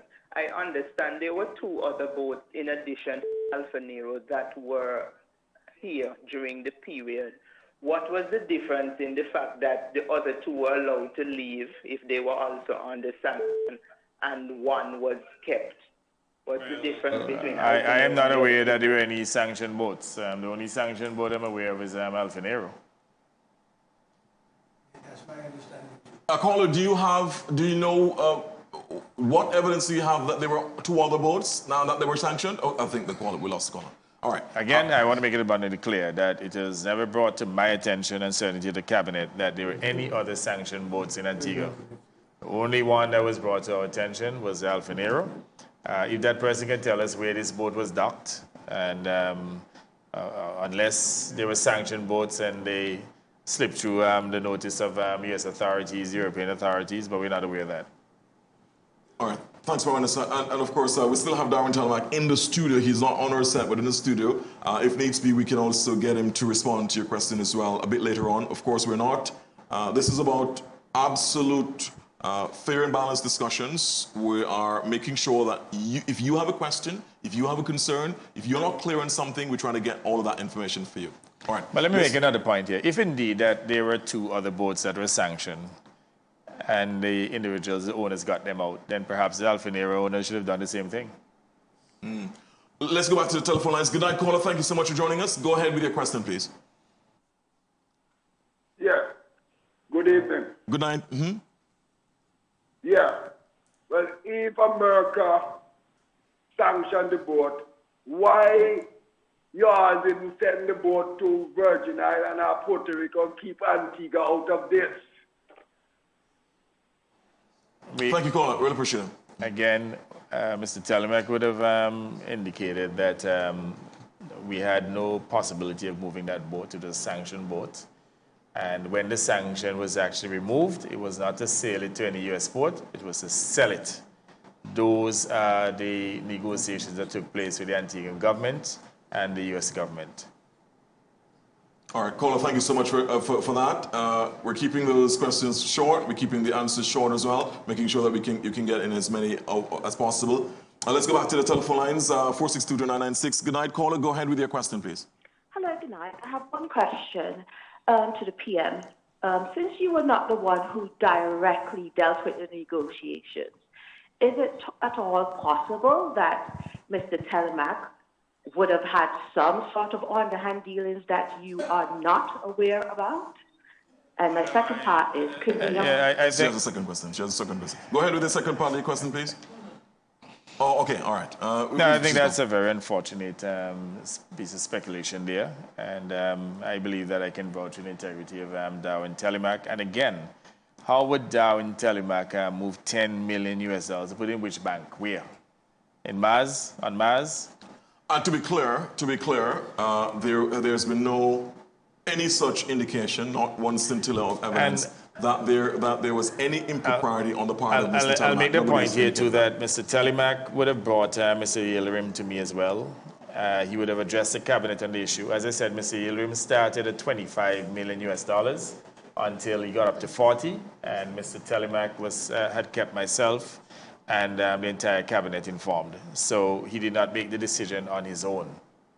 Okay, Mr. Telemark also joins us in set. Mr. Telemark, could you also respond? Yes, I think very unfortunate question, but I think this whole environment is leading to these sort of questions. Here's a fundamental fact. The person who actually brought Mr. Yildirim to us was a broker. The fact that the broker got a deposit of $4 million into their account, which is 10% of the selling price. Now that 4% was not sent by us. It was sent by Mr. Yildirim. Mr. Yildirim sent 10% of the sale price to his broker. His broker did not want the government to pay them because they figured they may not, for whatever reason, get paid. Mr. Yildirim sent $4 million, which is 10% of 40. So that issue dies right there. Sure. The owner sent the percentage equal to what was supposed to have been sent to the broker, which is $4 million. Therefore, the boat was sold for $40 million. The broker took 1.8, and what he did was Mr. Yildirim sent directly to the Treasury $38 million. The other $2.2 million came from the broker. So we got paid by two different people. 38 from Mr. Yildirim, 36 from Mr. Yildirim, sorry, and 2.2 from the broker. $40 million adds up right there. There's no question that we got $40 million. Okay, let's go back to the telephone lines. Good night, caller. Thank you so much for joining us. Go ahead with your question, please. This specific law that passed in the parliament from the Port Authority to sell the Alfa Nero. Who was vote ever after that? What's the question? Sorry, we didn't hear the last part of the question. That's the only boat ever sell, right? So, sorry, could you repeat the question? We're not quite getting what you said. I said, this law that you go to Parliament to pass to give the Port Authority all right to sell anything, any boat that you see abandoned. This is the only boat ever sell? Mr. Tillman.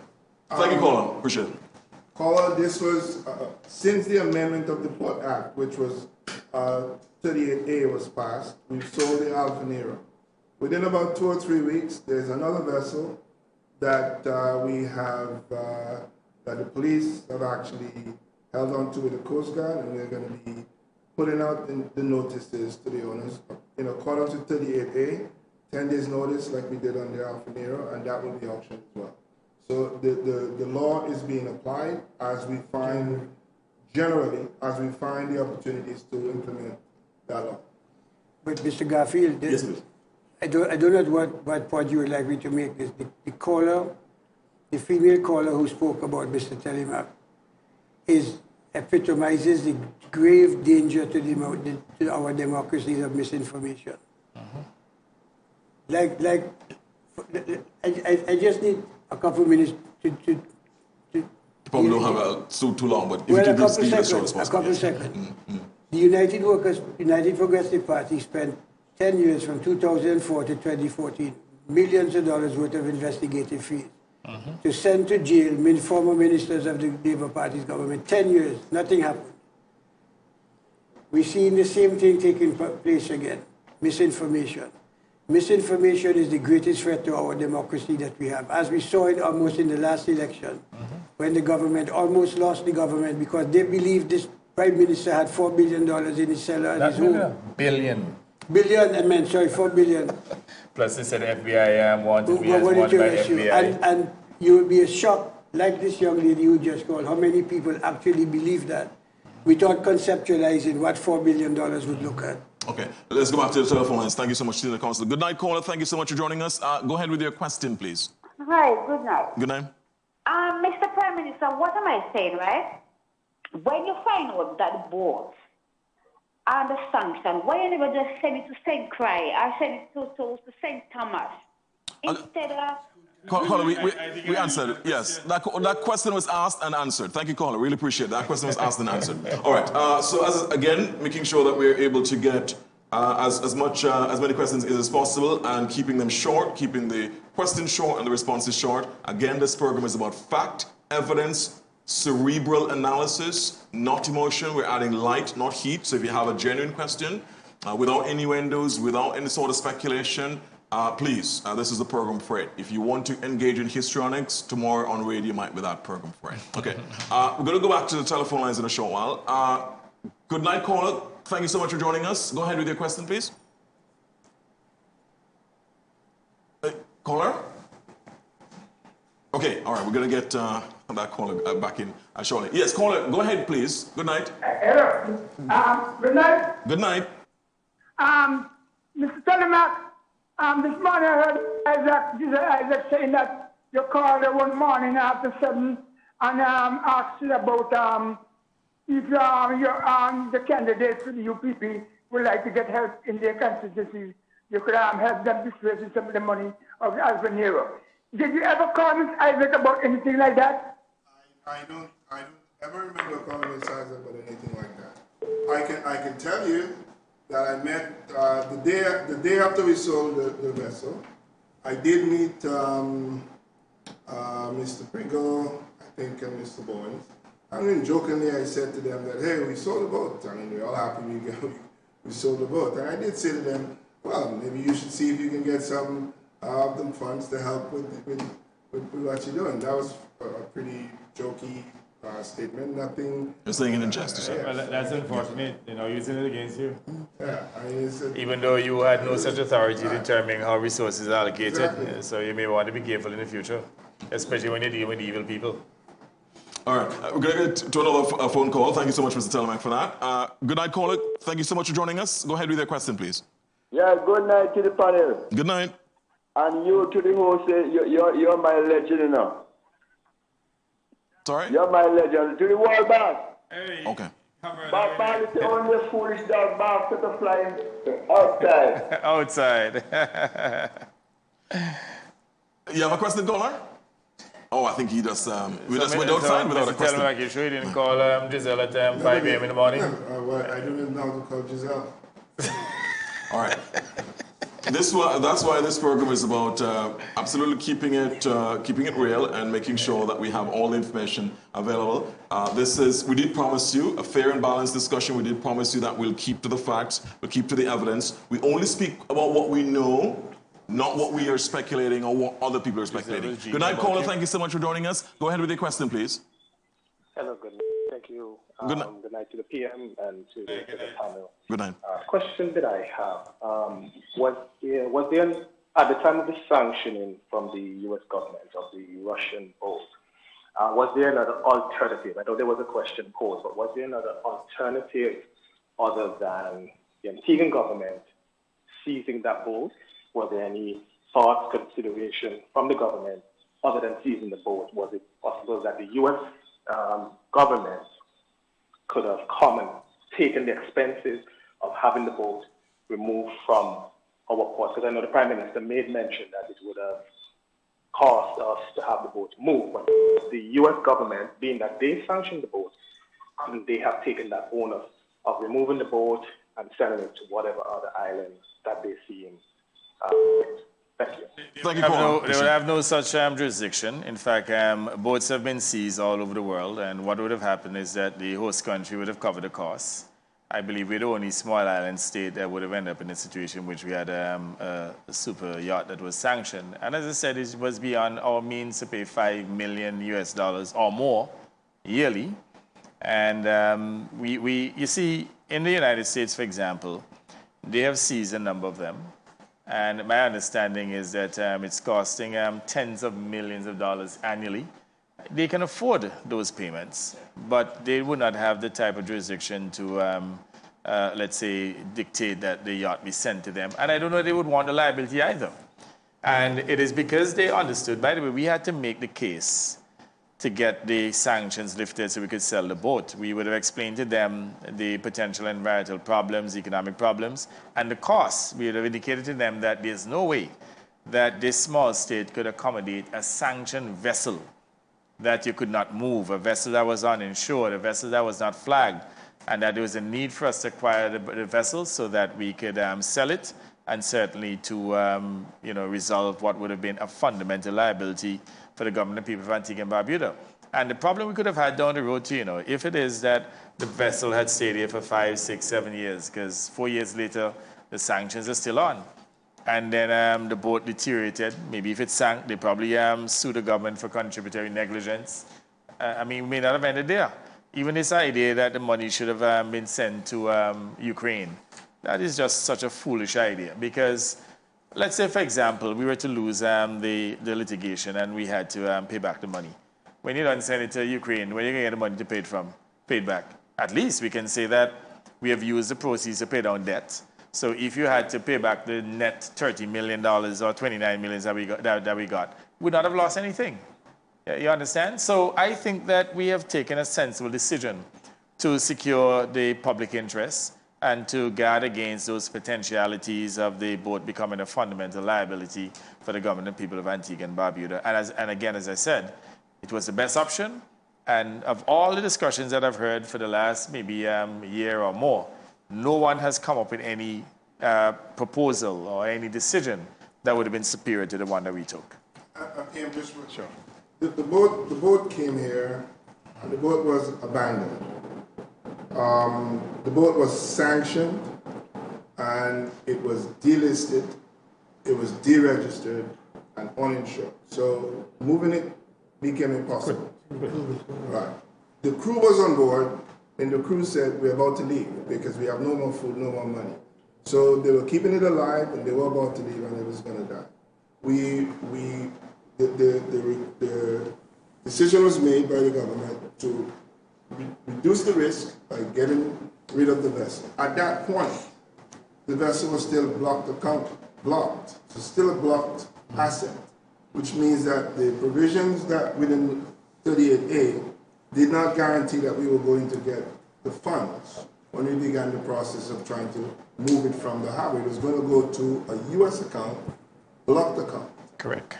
The effort was made during that time to try to see how that could be undone, and the government made the necessary arrangement with the U.S. government to do that. But on the morning of the auction, the property was still blocked. It was that morning that the U.S. government sent in notification while we were, so we made all provisions to auction the vessel, to move it, knowing fully well that potentially that money is going into a blocked account.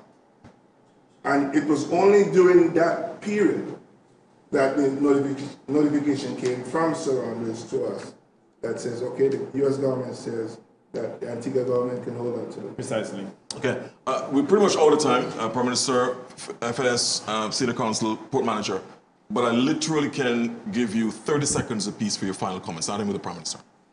Right. Well, again, there's nothing to worry about here. The request for disclosure does not represent Prime Minister or any of the parties going to trial. There's no judgment against us. There's no ruling against us. This is just a witch hunt, literally a fishing expedition in which members of the opposition have colluded with foreign forces to try and defame and certainly to libel me, or for that matter, to slander me for that matter, and other members of my family. And I just want to reassure the people of Antigua and Barbuda that we have acted with probity, that we have accounted for all of the proceeds, and that all of the allegations, and I emphasize all of the allegations, are false. Again, I want to reiterate, I have no assets abroad, no bank accounts, no properties in Europe, in Asia, in Africa, in Australia, no part of the world. And whatever assets I have here are assets that I continue to use to make an economic contribution in addition to the political contribution that I'm making.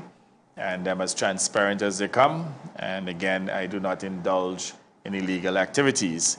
And I want to ask, the members of the opposition in particular to be a little more measured in the opposition and not to get involved in this type of destructive behavior in which, they are literally siding with others to destroy Antigua and Barbuda. I mean, some may find it funny that they have, come up with all these frivolous arguments and they're trying to defame me and my family members. But at the end of the day, it is the country that they're hurting because, the consequences primarily for the country in terms of any knee-jerk reaction of any stakeholder, maybe corresponding banks or even others who may even investors who may believe that there's some truth to these allegations and may decide not to do business with us. And I think too that we have to hold Antiguans and Barbudans, especially those who want to dispose us and to replace us, hold them responsible for their behaviors. I think this is totally inappropriate for them to be fabricating stories and to be planting information in the international media, while at the same time taking these kind of frivolous arguments to the court. And I'm quite sure, absolutely sure, that this issue, the intervention that we're making tomorrow, that it will bring an end to this issue, that there will be no disclosure, and at the same time, that there will be no subpoenas, that will be quashed. I'm absolutely confident about it because the information that they filed, it is frivolous and vexatious, all of it, frivolous and vexatious. Thank you, Prime Minister. Financial Secretary? I think Prime Minister would have taken some of your 30 seconds so you can keep it short. All I will indicate is we've provided the information as it relates to how the funds were spent, all documentation, so there's a report that will be submitted to Cabinet that has every supporting document, and as Prime Minister says, he's going to present this information in Parliament, so if anyone is interested in seeing what the facts are, it will be there. Thank you, Financial Secretary. Senior Counsel. Yeah, my position is very simple. Misinformation is the greatest threat to our democracies that we'll probably see for the foreseeable future. And those with the facts, like a show like tonight, have an obligation to the public to come out and tell the facts as they are. If we don't do that, we'll be subsumed with misinformation, which the House of Lords in a case involving the Premier of Ireland and London Times said that the misinformation, the deliberate dissemination of falsehoods and intentional dissemination of lies is the greatest threat to the democratic process, the public interest, and even the right to vote, because you don't know if you go in the witness box whether you're going to be voting because of the 4 billion or the progress made by the country. And it's a serious problem we have in this country, in these countries in the OECS, and we have to be extremely vigilant to ensure that this virus of misinformation does not subsume all of us. Some of us have to stand up and speak. Like that phone call the young lady made about Darwin telling her, out of the blue, something like that coming because she believes it, that something happened. She hears tonight, it's not the Prime Minister. The Prime Minister didn't take any money. So let's shift the burden to Darwin, and maybe other people will enjoy listening. So tomorrow is going to be Darwin again. Yeah. All right, I finally go to Darwin. 30 seconds, please. Well, Garfield, I'm tasked with ensuring that safety of navigation into all our harbors is something that the public and the international community can enjoy. We had a risk. We did our best to remove that risk, and we are satisfied that that risk is gone, and that's the extent of my responsibility. Thank you so much.